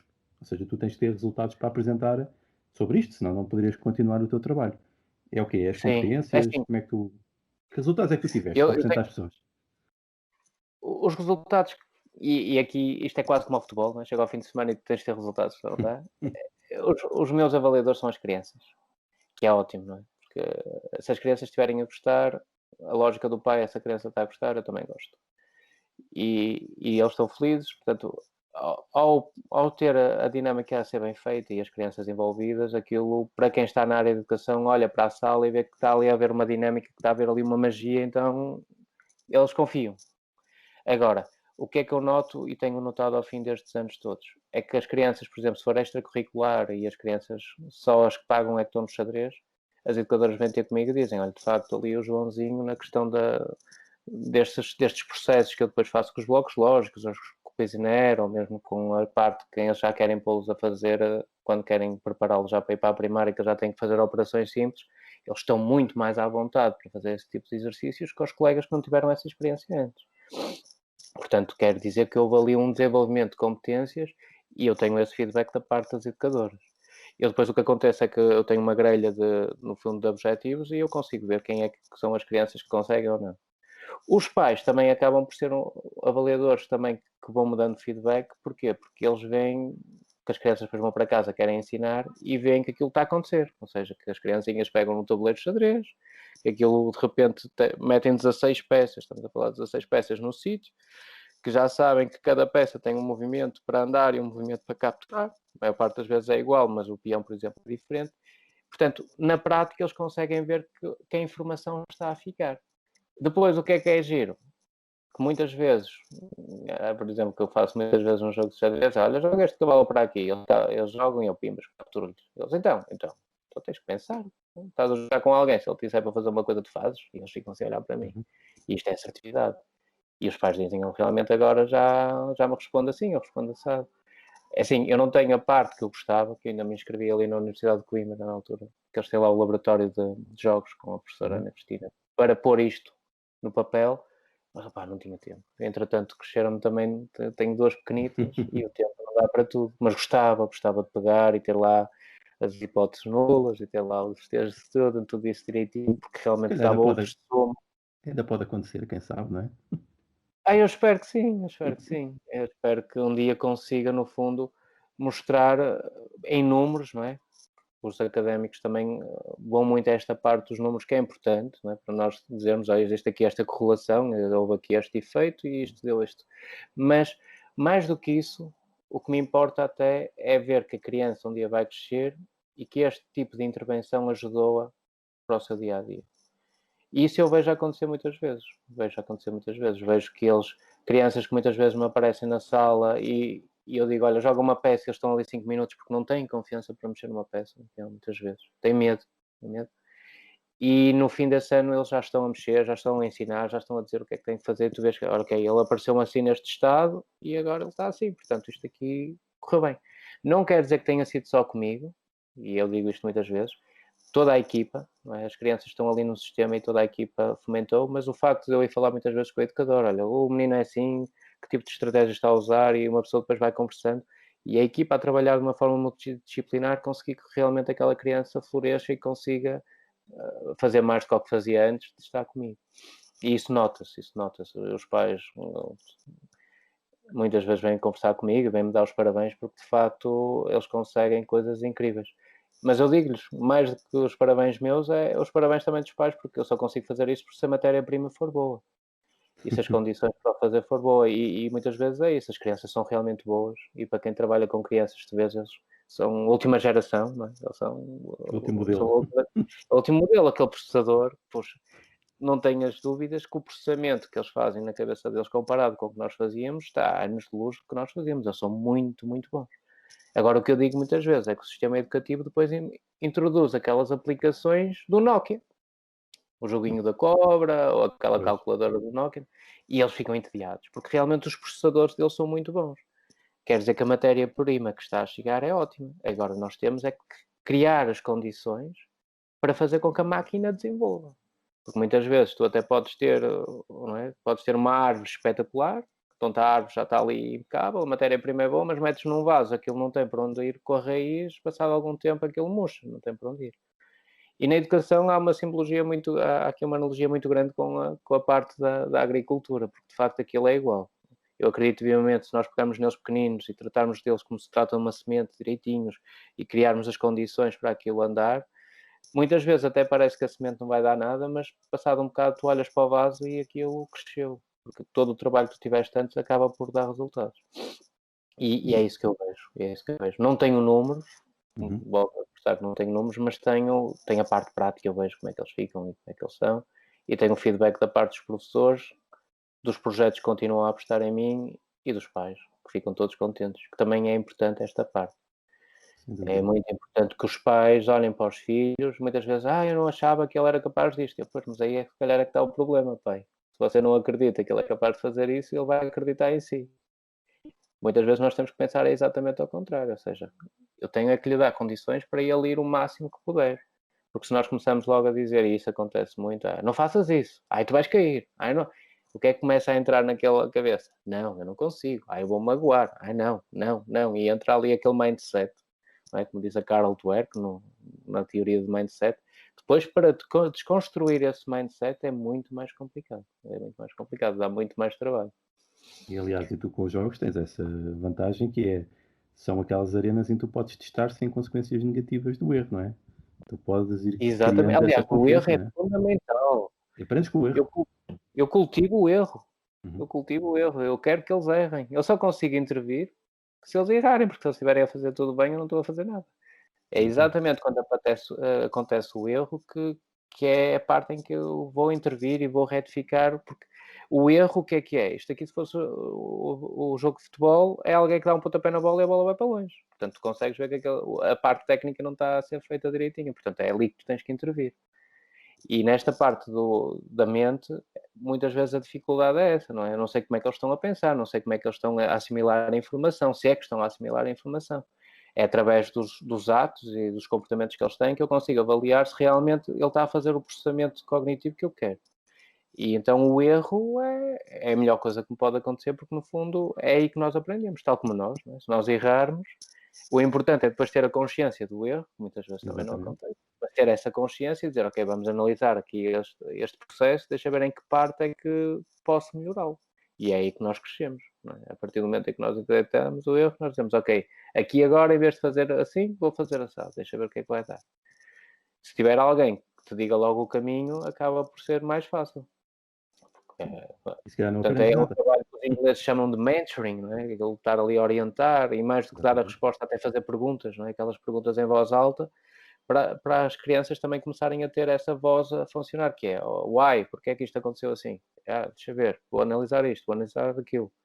Muitas vezes não tiverem a competência para fazer uma boa análise, uma pessoa encosta-se a eles e diz, olha, sabes que isto aqui tem a ver com isto tem a ver com aquilo. O que é que achas então que pode ter corrido mal? E eles chegam lá com muita facilidade. E dá-lhes um empowerment muito bom, não é? Eu não gosto até destes estrangeirismos, mas reforça-lhes a confiança. Eles dizem, não, fui eu que pensei isto, fui eu que fui capaz de resolver isto. Exatamente. E os jogos nisso são incríveis, são mesmo muito bons. Muito bom. Aliás, são, para mim, as melhores ferramentas para fazer isso. Agora, outra coisa aqui também que me parece relevante, e que também gostava de saber a tua opinião, é que cada vez mais pessoas começam a usar jogos em atividades, quer sejam Sim. professores ou até pessoas que não tenham relação com a educação, mas, da tua opinião, isto é preciso ter conhecimentos técnicos da área da psicologia e da pedagogia para usar este tipo de coisas e os jogos, depois também para os saber escolher, saber adaptar, saber tirar deles o melhor partido? É assim, para quem está na área da educação, a pedagogia é essencial. E eu digo isto porque toda a gente acabou por passar por isto na sua formação, que é calhas ter um professor que seja assim um bocadinho mais bruto, que tu até respeites, e ele te diz assim uma frase, olha, tu és um palerma, tu nunca vais conseguir, e tu podes destruir uma pessoa. Né? Se essa pessoa, por exemplo, tiver falta de confiança e ouvir da parte de um professor que admira que ele é um nabo, ele pode ir abaixo e depois para o recuperar é muito complicado. Portanto, a questão da pedagogia para quem trabalha com crianças, acho que é fundamental. É fundamental. Nós temos que saber que estamos a lidar com crianças e que nós somos modelos para essas crianças. Portanto, nós para sermos modelos para alguém, temos que ser o melhor que nós podemos, e o melhor que nós podemos é ter realmente os conhecimentos para fazer o melhor trabalho que nós podemos. Agora, a nível técnico, isto depende muito dos níveis em que tu queres trabalhar. Vou-te dar o exemplo, por exemplo, do xadrez. Eu, se estivesse a trabalhar com crianças, e acontecia muitas vezes com crianças que eu via que tinham um potencial enorme, eu dizia, ok, olha, o meu limite é até aqui, porque o meu nível de xadrez é este, agora para continuar, tens estes treinadores ou tens estes clubes que conseguem, a nível técnico, fazer algo que eu não consigo fazer. Isto para dizer o quê? Nós também temos que ter a humildade e a capacidade de perceber quais são os nossos limites. E às vezes há pessoas que acham que não, que podem fazer tudo e mais alguma coisa, e isso é um mau princípio, porque ninguém sabe tudo. E se partimos desse princípio que sabemos tudo, alguma coisa não está bem. Agora, temos que ser sérios. Em todo o processo nós temos que ser sérios. E eu acredito vivamente que a psicologia acabou por ser uma boa base para o que eu estou a fazer, porque deu uma parte da pedagogia e deu uma parte do desenvolvimento da criança e deu uma parte de saber muitas vezes os fenómenos que estão a acontecer, porque foi a base que eu tive. Mas, por exemplo, para quem quer dar formação, tu és da área das engenharias, não é? Pelo que eu percebi. Neste momento já sou de várias áreas, mas sim, a engenharia é uma delas. Isto para dizer o quê? Que imagina se o propósito for utilizar os jogos para potenciar a área que tu dominas, que é perfeitamente sensato que assim seja, porque eles são ferramentas, tu dominas aquela área e já dominas os jogos para recolher deles a parte que tu precisas para passar uma informação, ou para passar um processo, ou para passar um desenvolvimento de uma competência especial. Tu, usando o bom dos dois mundos, consegues, no fundo, fazer um bom trabalho. Nós temos um problema grave em Portugal, que é que não tens ninguém que esteja a fazer uma avaliação do que tu fazes, não é? Porque, tal como tu disseste, ainda não existe uma referência que diga, olha, isto aqui está a ser bem feito ou não, que é importante. É importante na prática pedagógica haver alguém que te diga, olha, se fizeste isto, se calhar devias ter feito de outra forma. Ao trabalhar sozinho, como tu sabes, ficas muitas vezes limitado à tua própria perspectiva, e isso aí muitas vezes tu também tens aí as vias que acabam por orientar a forma como tu pensas e não consegues ser o tão preciso como gostavas. Isso para dizer o quê? Se as pessoas forem conscientes daquilo que estão a fazer, sabem que vão ter que estar sempre em constante aprendizagem, e se conseguirem estar perto de pessoas que façam o mesmo, tê-las por perto para também ir corrigindo e melhorarem o processo. E não fazerem só por fazer, porque às vezes é a pior emenda que se mete. E um exemplo muito simples é, e eu cometi esse erro, por exemplo, logo no início, que era levar um jogo sem o dominar muito bem. Foi um jogo que não teve sucesso. Porque aquilo depois, quando eu queria, as crianças estavam-me a fazer perguntas e sabiam se eu havia de fazer assim ou assado, eu disse, olha, então vamos fazer assim, vamos parar este jogo, para a semana eu vou trazer o jogo e já vamos fazer este direitinho. E saber parar e dizer, olha, isto aqui não está a correr bem, vamos parar e vamos fazer outra vez. Há pessoas que podem não ter essa consciência, então depois a experiência, que nós queremos que seja boa, acaba por ser uma má experiência. E isto das primeiras impressões, por exemplo, é muito importante, porque se a pessoa tem uma má experiência com um jogo ou com alguém que está a dinamizar jogos e não gosta, para depois voltarmos a ter essa pessoa com vontade de jogar vai ser muito, muito difícil. Eu não sei se já tivesse essa experiência, mas Sim, sim, sim, sim. acontece muito, não é? Se tu pegas em alguém que não é do mundo dos jogos e dizes, olha, vamos jogar este jogo, e tu não dominas bem o jogo para conseguires cativá-lo com a paixão do jogo, porque tu ainda não estás muito à vontade com ele. A pessoa, se tem a primeira abordagem com os jogos neste mundo, vai ser complicado depois ela voltar à segunda, porque à primeira toda a gente cai, mas à segunda só cai quem Sim, estiver sim, sim. distraído. Concordo E é totalmente contigo. Tens que dominar muito bem o jogo, porque as dúvidas vão surgindo, e especialmente com não-jogadores que não têm aquelas estruturas já e aqueles hábitos de interpretação do jogo, que normalmente os jogadores já têm. E por isso é que é tão fácil para nós aprendermos um jogo novo, às vezes só lendo o livro de regras e diretamente ficamos a perceber como é. No caso, naquilo que estavas a dizer, o que me parece que é, isso também é da minha experiência, que é complexo, e daí obrigar a um estudo próprio, é que nós, como estamos a lidar com os jogos, e muitos deles é possível que as pessoas façam transposições da sua vida para o jogo e que ative certas memórias, certas experiências, que depois até as dinâmicas entre as pessoas por vezes geram conflitos. Isto exige um conhecimento técnico, eu não diria de psicologia, mas claro que é muito importante a psicologia, mas também de facilitação da própria atividade, que depois então vai buscar conhecimentos em muitas áreas. E era mais nesse sentido. Eu diria que na tua área, sim. com a tua formação, tu estás mais bem preparado para lidar com essas coisas, ou não? Sim, e ainda para mais com o facto de eu já estar a trabalhar com jogos, sendo os xadrezes, não é? O jogo, por exemplo, nos primeiros anos que eu tive com o xadrez foi muito de aprendizagem, porque ninguém estava a fazer aquele modelo de ensino de xadrez como eu faço. O xadrez é muito a brincar. E de facto, se houver algumas limitações que uma pessoa tem, essas limitações vão ficar expostas. Portanto, é importante nós termos, no fundo, o conhecimento para termos a confiança para avançar. E não irmos assim um bocadinho às cegas. É importante, sem dúvida que é. E até para escolher os próprios jogos, era como dizias, nós temos que conhecer os perfis, né? Os perfis estão mais ou menos tipificados, e aliás a área da psicologia faz mesmo isso. Nós conseguimos ir por, por tipologias de perfis, não é?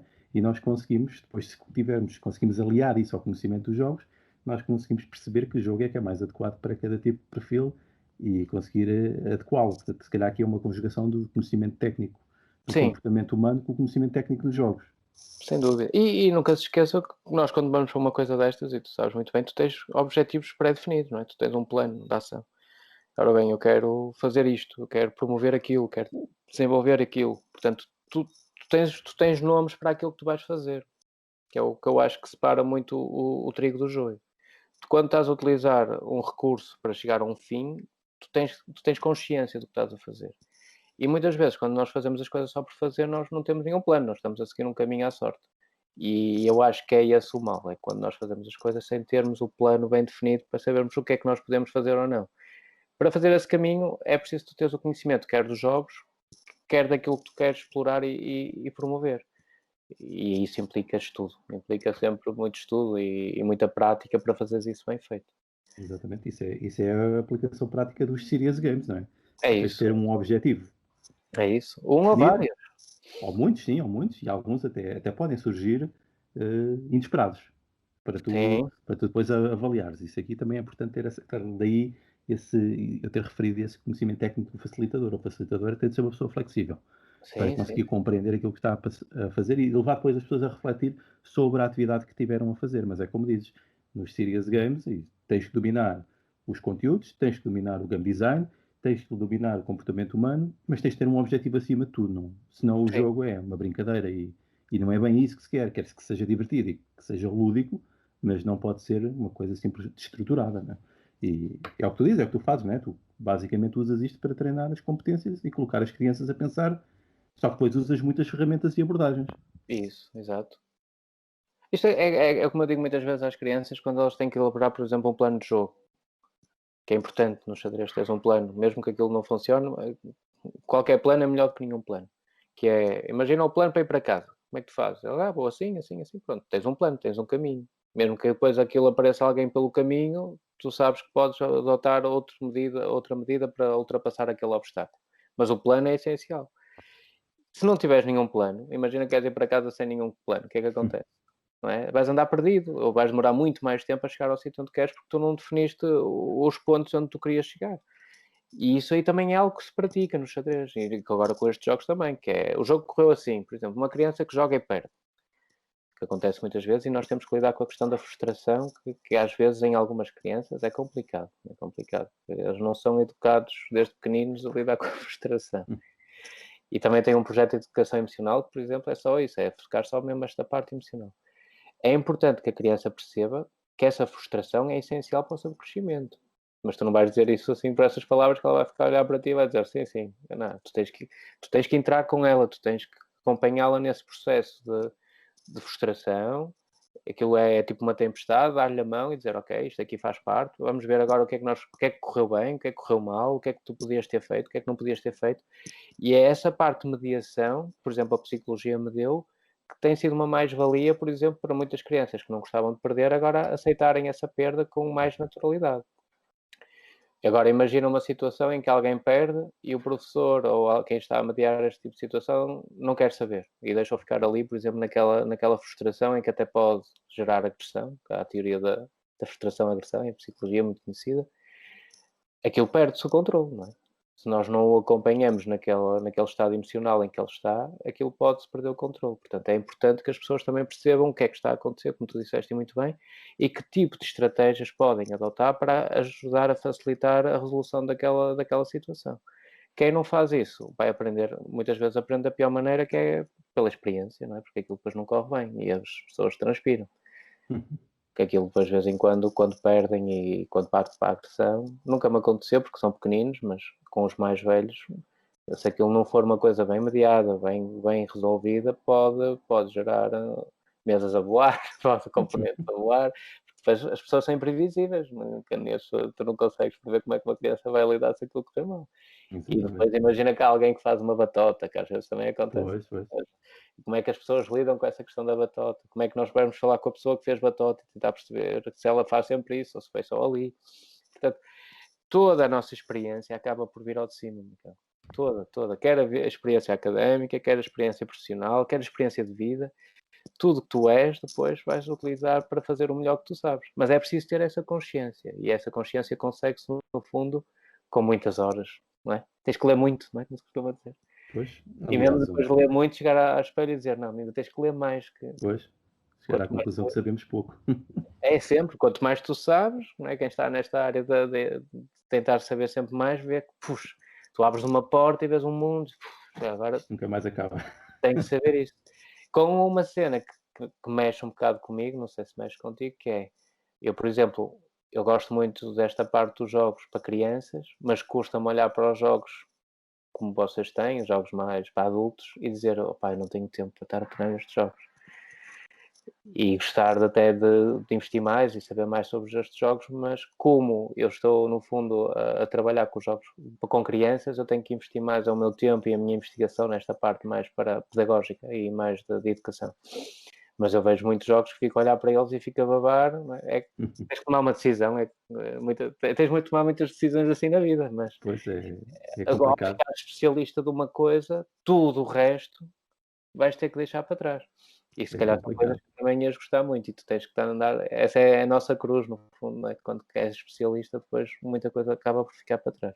Às vezes acontece-me isso. Tenho e cá por comprá-los para ter aqui para analisar e digerir depois, mas não dá para ir lá porque tenho de fazer outras coisas antes, tenho de ver outras coisas mais simples, às vezes a literatura e tal, e não dá. Pronto, e Não é dá. assim.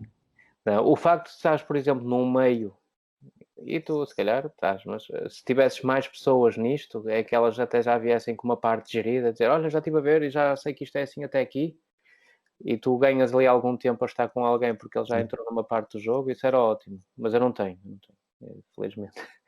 Sim, Não é o tenho. benefício da comunidade, até porque É, muitas vezes é bom teres mais alguém com quem jogar, e isto das comunidades é muito importante, especialmente para nós aqui nos Board Gamers de Leiria. Para mim tem sido muito bom, e até a relação com a Spiel Portugal, que também é um grupo quase irmão nosso, é que nós podemos, por vezes, confiar que temos outras pessoas para nos ensinar certos isso, jogos. E isso. então vamos partilhando, cada um vai aprendendo depois partilhamos, e é muito mais eficiente do que cada pessoa estar a aprender os jogos todos. É uma coisa insana, é uma coisa É. incrível. Isso faz muita falta, confesso que faz muita falta. Porque E, sei que isto aqui, em grupo, não é? Como diz o provérbio, sozinho vamos mais rápido, mas acompanhados vamos certamente mais longe. E se estivesse com mais pessoas envolvidas no hobby, era se calhar mais fácil também perceber que tipo, conhecê-los melhor, não é? Conhecer mais e ver em que medida também, e ter tempo para jogos para mim. Para tu veres, olha, o jogo mais jogado aqui em casa é o Ticket to Ride. ok. É o Ticket to Ride porque a minha esposa gosta muito do jogo e é com ela que eu jogo, por isso tenho que jogar o Ticket to Ride. Entretanto, Exatamente. olha, eu jogo Ticket to Ride, mas depois jogas comigo o Auto Rob a Bank. Ela, tá bem, então. Ela vai haver aquele processo de É conhecer uma o jogo. negociação. É um bocadinho, eu faço isto, e é assim que eu vou conhecendo os jogos. Não sei se já jogaste o Auto Rob a Bank, mas aquilo também é incrível, também são jogos. É, Ainda não joguei. são jogos aquilo que é pica-miolo, aquilo que tens de ser mesmo rato. Eu gosto destes jogos em que tu tens de ser perspicaz, em que tu tens que arranjar ali formas de resolver problemas e aquilo é engraçado. Então o tema está muito engraçado, Autorova Bank.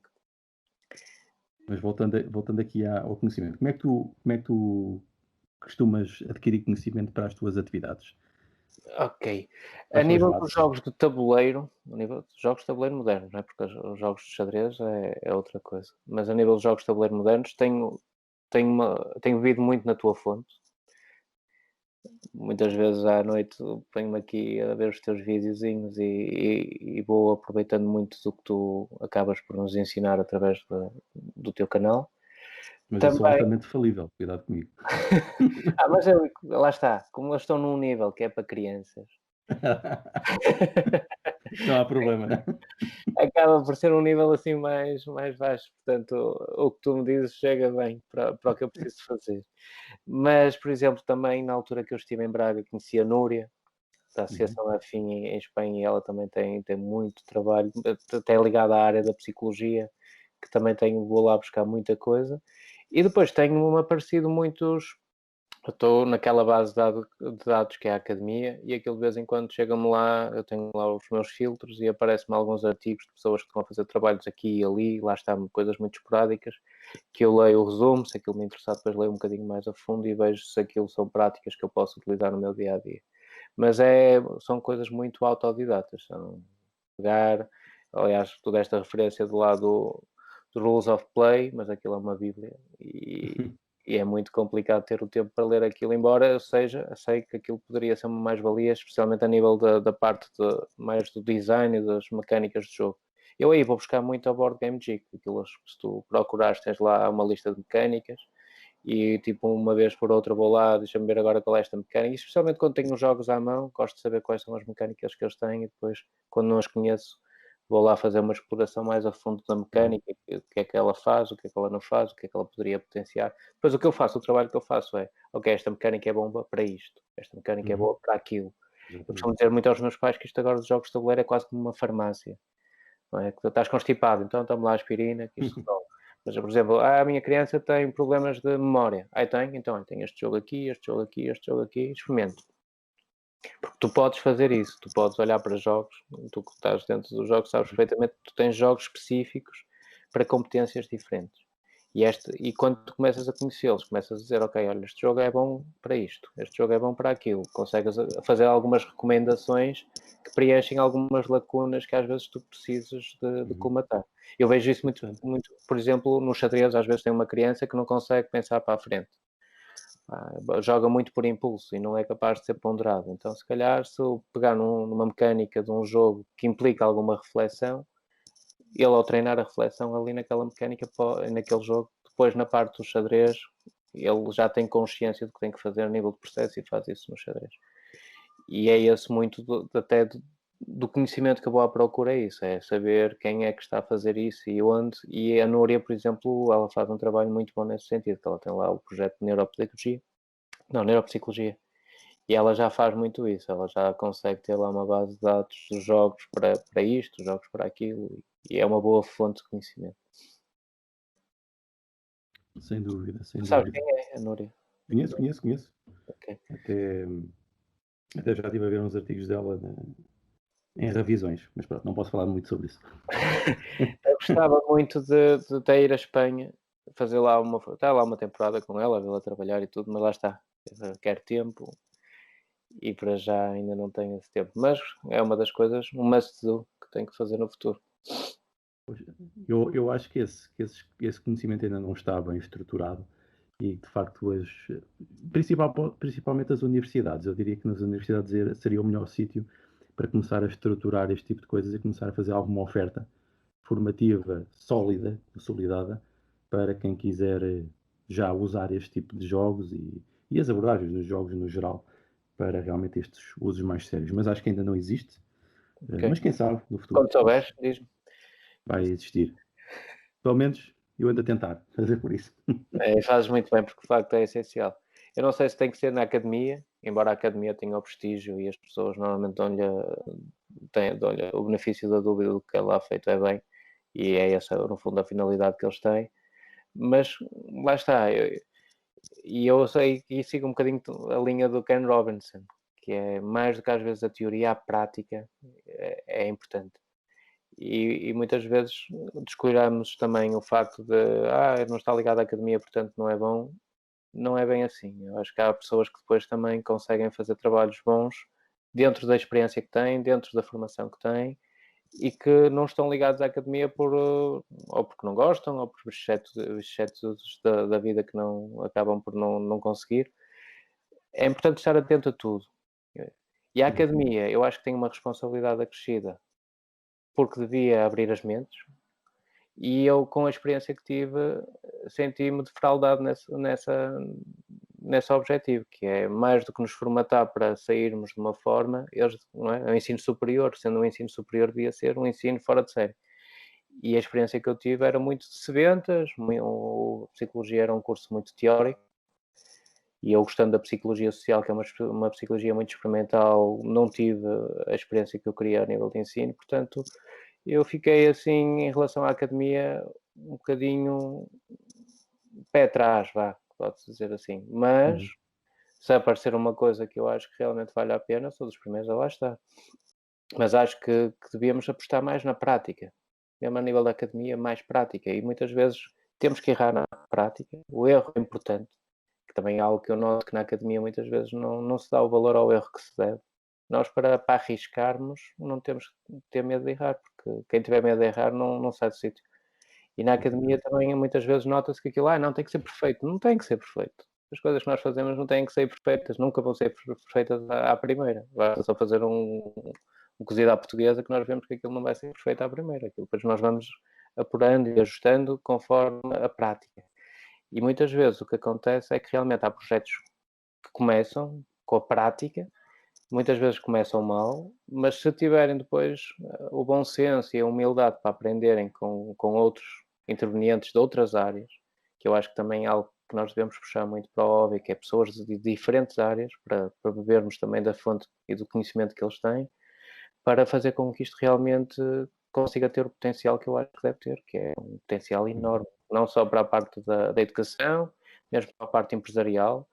Eu vejo que pessoas como tu, por exemplo, que se estivessem a trabalhar em certas empresas em que muitas vezes andam à procura de formas de potenciar a criatividade dos seus colaboradores e não sabem o que é que vão de fazer, vão sempre para aqueles proformas que são muitas vezes académicos, mas depois aquilo não conseguem passar a mensagem porque aquilo é muito formatado e às vezes uma pessoa também tem que estar um bocadinho atenta ao que se faz fora da academia.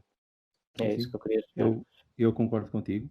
Quando digo isto da academia é porque, tal como tu disseste, tenho a convicção e acredito que a academia tem uma função social de inovação. Ou seja, devia ser o sítio onde nós poderíamos inovar. E é um sítio onde existe já muito conhecimento consolidado. Ele está lá. O conhecimento está acessível. Há pessoas que o têm.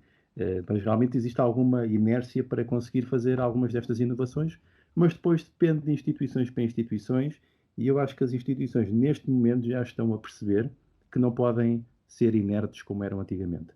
Sim. Têm que fazer coisas diferentes, porque até entre as academias, entre as universidades, há competitividade, há rankings, há essas coisas todas, e quem não inovar e quem não fizer coisas diferentes fica para trás. Não é?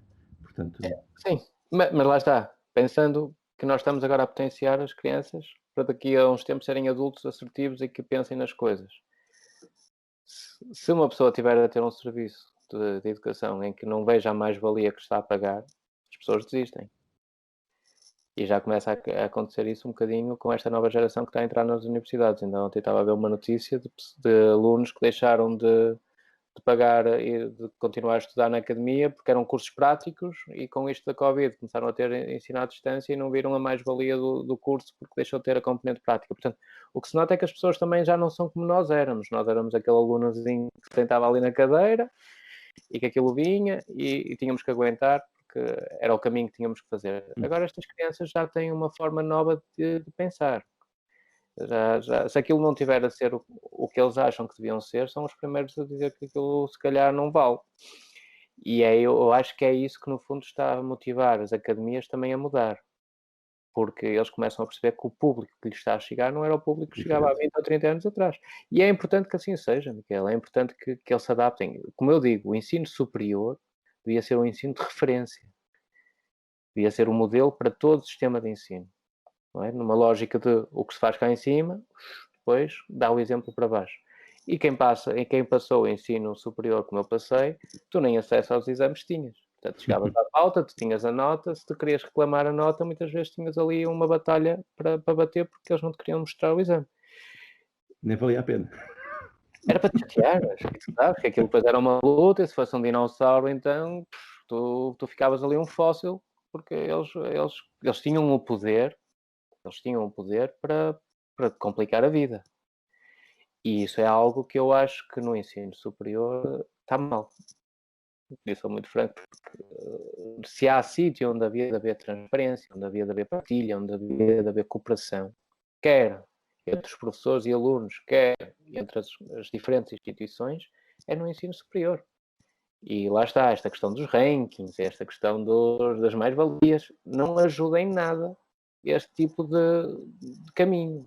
E basta ver também que esses rankings depois vieram cá para baixo. Não é? Agora há o liceu não sei o quê, que ficou em primeiro e segundo, mas focam-se muito no quê? No produto, no que sai. É uma fábrica e o que sai, este produto é o melhor. E ao fazerem isso, estão a descuidar o que eu acho que é essencial, eu e muitas pessoas que estão agora na educação, que é a diversidade. Ou seja, o que é que as pessoas são diferentes.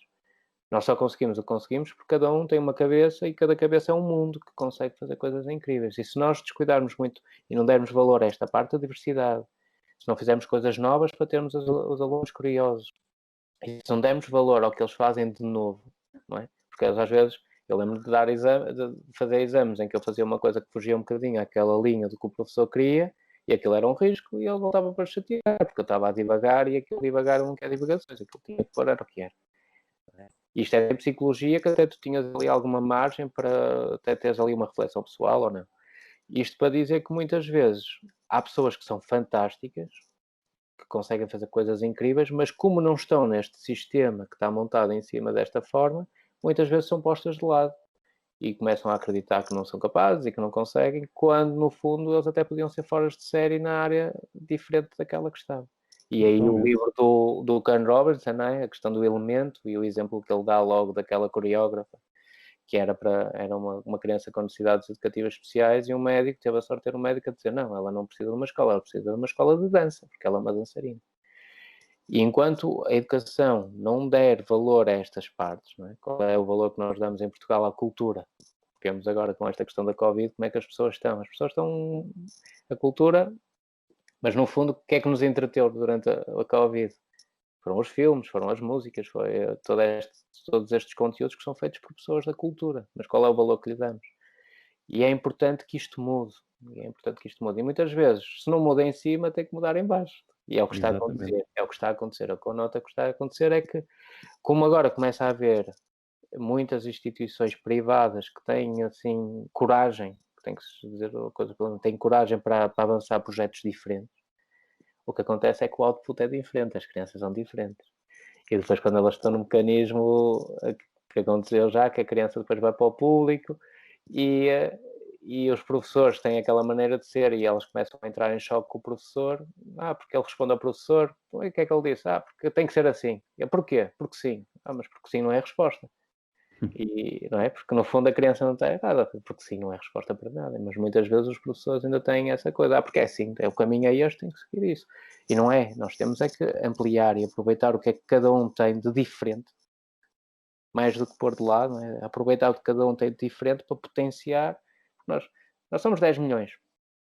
Portugal é pequenino. Se nós não aproveitamos o que temos de diferente e que realmente pode ser uma mais-valia, porque lá fora não há, e se nós fizermos igual aos outros, nós vamos estar sempre neste fado, porque os outros são muito mais, não é? Basta só a Espanha são 4 vezes mais do que nós, portanto eles fazem 4 mais do que nós. Nós temos que fazer coisas diferentes, coisas únicas.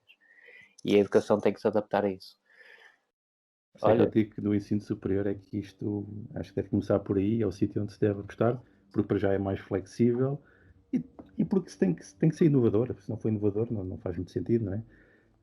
E por isso aí eu acho que é uma boa aposta fazer esse caminho por aí, porque depois também, como dizias, né, dá o exemplo. Isso. E se, por exemplo, nos graus de ensino mais abaixo virem que no ensino superior se faz assim, provavelmente vão adotar também, não é? Serve como bitola, não é? E daí eu acho que é uma boa aposta essa. Mas no momento ainda não existe muito, mas já está a começar a mudar. Estão a começar a aparecer cursos de jogos, diretamente para fazer jogos ou então para transformar os jogos noutras coisas. Portanto, eu tenho expectativa e estou otimista quanto a isso. Mas pronto. E também temos as editoras, não é? As editoras nacionais, com os designers nacionais que estão a fazer um trabalho incrível. Puxa, isso aí. Quando eu digo, olha, este jogo, não é? Pego no Arraial, olha, este jogo é português. E a malta fica, é português, é jogo português. Depois, aquilo, normalmente os jogos depois têm toda aquela história, isto aqui tem a ver com a cultura portuguesa. E as pessoas, quando tu tens uma história para contar, elas, uau, olha o Porto, é português. É português. Olha este, é português. E começam a ver, mas isto é assim, já existem aqui muitos jogos com cunho nacional. E isso é bom. E eu acho que até é mais por aí, ou seja, a partir do momento em que lá começaram a haver estes projetos mais pequeninos, mas no mundo, não é? na sociedade, é que depois a academia começa a dizer, olha, afinal, agora imagina um mundo que eu costumo dizer ideal, em que a academia realmente está a fazer o papel dela e dizer, ok, meus meninos, olha, tem esta disciplina aqui que é criatividade, que é com jogos. Vocês aqui vão aprender isto.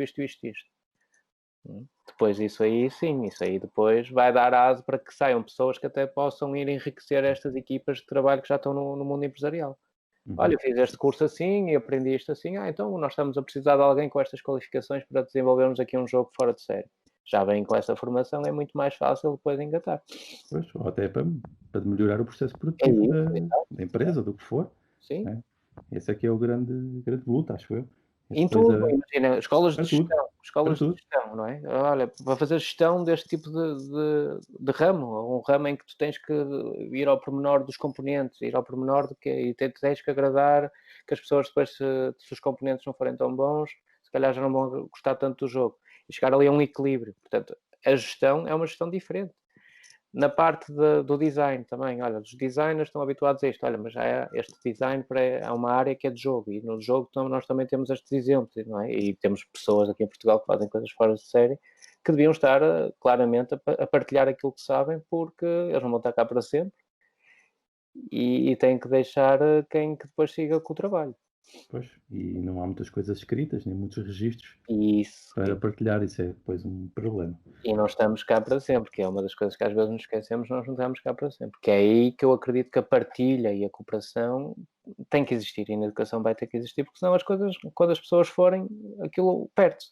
E é uma pena isso se perder e não ficar E, isso registado. e da tua experiência, por exemplo, tem sido fácil então encontrar instituições para fazeres os teus trabalhos?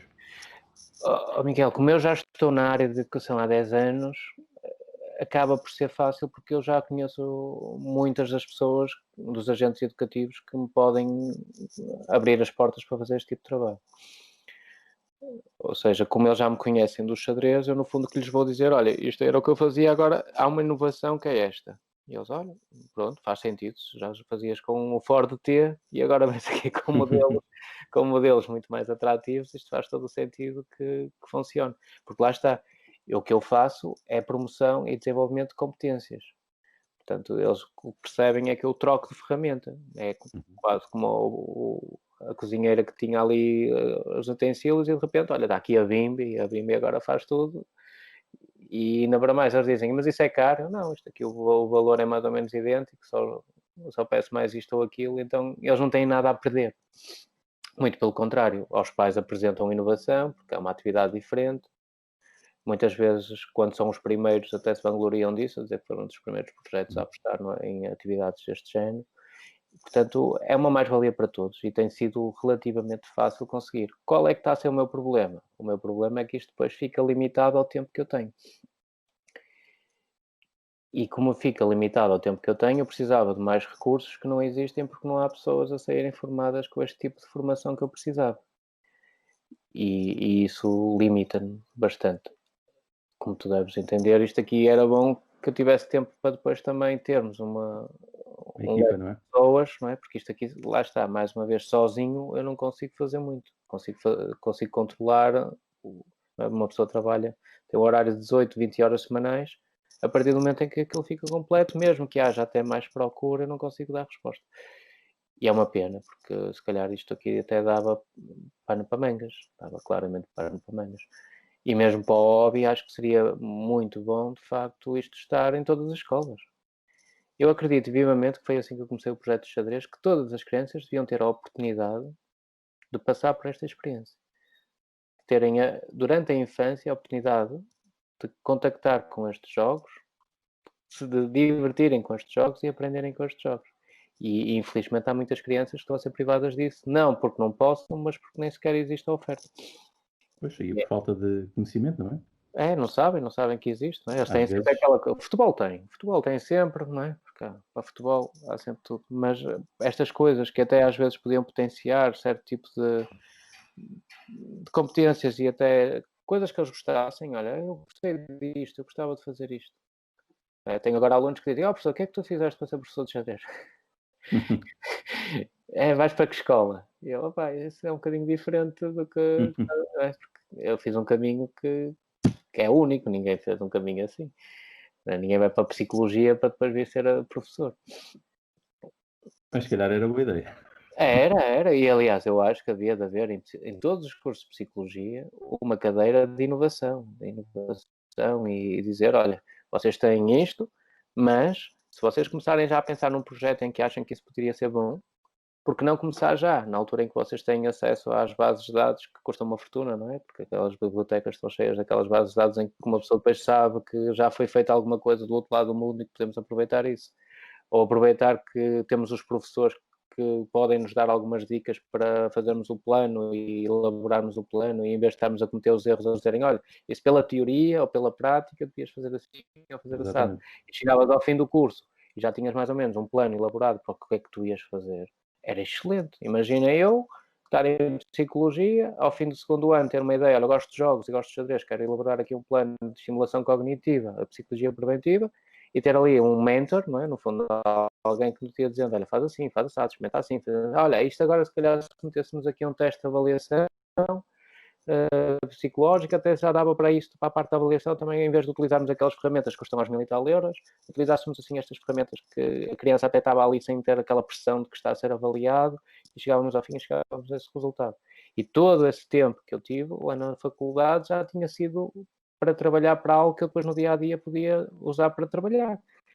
Eu não conheço nenhum curso que esteja a fazer isso, a não ser muito a parte das engenharias, que sei que nas engenharias fazem muito, que já começam a dizer, olha, tens aí uma boa ideia, vamos começar a fazer isso, especialmente na parte das informáticas e das apps. Há muitas apps que tu vais ver a história e aquilo começa nas faculdades, junto de professores. E na parte da psicologia, para já, que eu saiba, não está a acontecer nada disso. Mas, por exemplo, isto aqui mesmo para os meus colegas que estão a fazer consulta, em que tem que estabelecer uma relação empática com uma criança que aparece lá, que vai para lá porque sabe que o pai o está a obrigar porque está a ter um problema qualquer, se calhar um jogo para criar ali o gelo e para criar a relação empática, com muita facilidade, não é? Porque o jogo, se for divertido, eles estão-se a rir e tu ao rir começas a abrir e consegues depois fazer o trabalho que tu tens que fazer porque já tiveste essa experiência que a criança ganhou confiança através dali de um momento lúdico que teve contigo. Sei que alguns colegas fazem isso, não sei se fazem com os jogos de tabuleiro modernos, mas com o xadrez já vi 2 ou 3 que faziam assim. Porque não? Mas lá está. Sim, Não é esta ideias. parte, porque não? Porque não? Mas é preciso É preciso realmente. preciso fazer implementar. As ideias são espetaculares, não é? Pois. Como há dias, há uns tempos, quando fui ali à Alfândega do Porto, que há aquelas feiras de empreendedorismo, e estava lá um a dizer, as ideias, muitas vezes chegam-me aqui com as ideias muito boas, a ir à Lua, vamos à Lua, vamos, mas como? Quanto é que fica? Quanto é que custa? E isso aí, se calhar, muitas vezes podia ser feito já na academia. Eu lembro em Coimbra, quem conhece Coimbra sabe que tu estás em psicologia, mas se des 3 passos, estás na Faculdade de Medicina. E se des mais 5 passos e fazes a teste de célula, já vais à economia. E tens ali conhecimento à tua volta e ias ir buscar a informação que precisavas para tudo. Sei que eu digo Na altura na ninguém nos academia disse. é o melhor sítio para fazer isto. É isso. É porque tens Estava conhecimento ali tudo. para. E tens tempo, Mas é tempo mental preciso para te que dedicares a tenham essa isto. vontade. Sim, sim. Isso, às vezes o tempo mental e os recursos à mão faz toda a diferença. Portanto, é mesmo aí. Então, e tencionas abandonar o xadrez e ficar só com jogos de tabuleiro modernos? Não. O xadrez, eu vou ter. É quase como aquele professor aí de Leiria que conheces bem, o Carlos Neto, que apesar de ele fazer muita investigação, ele diz que ele tem que ter sempre 2 ou 3 turminhas com ele para trabalhar crianças, que é aquilo que lhe dá a vida. E eu é igual, eu tenho que ter sempre também as minhas turmas de xadrez, porque o xadrez, apesar de estar a fazer muito com ele, eu todos os anos, Miguel, arranjo coisas novas e aprendo coisas novas para fazer com o jogo de xadrez. Muitas vezes são as crianças que me ensinam a fazer isso. E continuo a achar que o jogo ainda é o melhor de todos em relação custo-benefício que eu já encontrei. Portanto, o xadrez, e sendo também aqui ligado à academia de xadrez, também vai ser sempre algo que eu vou fazer. Agora, isto aqui, os novos, lá está, é uma nova aprendizagem e também quero implementá-los porque acho, lá está, naquela lógica de que eu acho que as crianças precisavam todas ter esta experiência, que é tens o xadrez, olha, mas também tens aqui esta experiência e joga e vê o que é. A maior parte das vezes o que acontece é que as crianças, ao jogarem os jogos de tabuleiro modernos, começam a esquecer um bocadinho o xadrez. Acontece muito isso, mas isso aí depois é uma escolha deles, eles é que depois fazem aquilo que quiserem. Mas pelo menos terem a opção de escolha. Portanto, isto aqui no fundo acaba por ser um aumento da oferta. Eu tenho o xadrez e tenho os jogos de tabuleiro modernos. Depois ainda tenho a questão da educação emocional, também já faço isso há algum tempo, também é um projeto giro. E já tem coisas que chegam. É muita coisa. Então agora para 24 horas já fica curto. já é muito. E então, agora para concluirmos, queres falar-nos de alguns dos teus jogos preferidos? Assim, coisas que tu achas, que tu gostes mesmo? Ok, a nível pessoal, como eu te Sem ser disse o há pouco. xadrez, porque o xadrez já Sim, sabemos sim. coisas. A nível pessoal, como eu te disse há pouco, nós jogamos muito aqui em casa ao Dixit, que foi o primeiro jogo que me ofereceram. Acho que o jogo realmente é muito bom. E sempre que posso vou lá matar saudades deles. O Ticket to Ride também foi um jogo que gostamos muito e também jogamos muito. Mas como tu vês, são muitos jogos familiares. Depois, quando nós fomos de férias, por causa de uma questão logística, eu levo muitos jogos de cartas. Jogos que uma pessoa mete uma mochila dentro de um saquinho e não ocupa muito espaço. Portanto, temos o vírus, temos aquele. Ai, como é que chama? É aquele com as cartas redondas, agora está-me a faltar o nome. Double? Spot It. Sim, ou Double, Spot It ou Double, aquilo depois depende das marcas. Tenho também o Jungle Speed. Portanto, são jogos assim muito fluidinhos. Nós também, como temos aqui a nossa filha mais velha com 5 anos e queremos sempre que ela se envolva nos jogos, entra por aí. Depois, quando temos assim um bocadinho mais de tempo e conseguimos ter aqui alguns amigos connosco, aí já introduzimos, por exemplo, um Arraial, que acho que é um jogo incrível, que eu sempre gostei muito de Tetris. E a forma como eles conseguiram meter o Tetris num tabuleiro, acho que está muito, muito engraçado. E a nível pessoal, para jogar, é o que nós temos jogado, não te vou mentir. Depois, a nível do trabalho, aí já é outra coisa. Aí já tenho um leque de jogos muito mais alargados, em que há um bocadinho eu falei de Mistacos, mas entretanto a ABA também tem muitos jogos que eu utilizo, especialmente para a questão da destreza, da motricidade fina, Uhum. que é um exercício que nós fazemos muito com crianças pequeninas, porque eles para fazerem uma coisa de uma forma assim, com destreza, têm que estar focados. Portanto, são jogos que eu utilizo muito. O mais conhecido de todos é o Jenga, não é? Que aquilo tens que ir tirando as coisinhas. Mas, por exemplo, para pequeninos o Jenga não dá, porque aquilo, eles são muito brutos, aquilo vem logo abaixo, por isso eu uso o Animal Upon Animal. Uhum. Conhece? Isso. Esse aí, por exemplo, utilizo muito. É verdade, estava a esquecer, mas o ano passado, por exemplo, já fiz esta parte dos jogos de tabuleiro modernos com séniores, que é curioso, Ok. porque o trabalho é exatamente igual ao das crianças. A única coisa que eu tenho que ter um bocado mais cuidado é que não posso levar jogos tão infantis, que senão eles acham que aquilo Claro. é para crianças e não gostam. Mas também dá para fazer um trabalho de estimulação cognitiva com séniores através de jogos de tabuleiro com muita facilidade. E o tempo voava, eles ficavam todos contentes porque o tempo passava a voar. E aí também utilizava uma data de jogos que também muito nesta parte da destreza, da motricidade fina, do foco.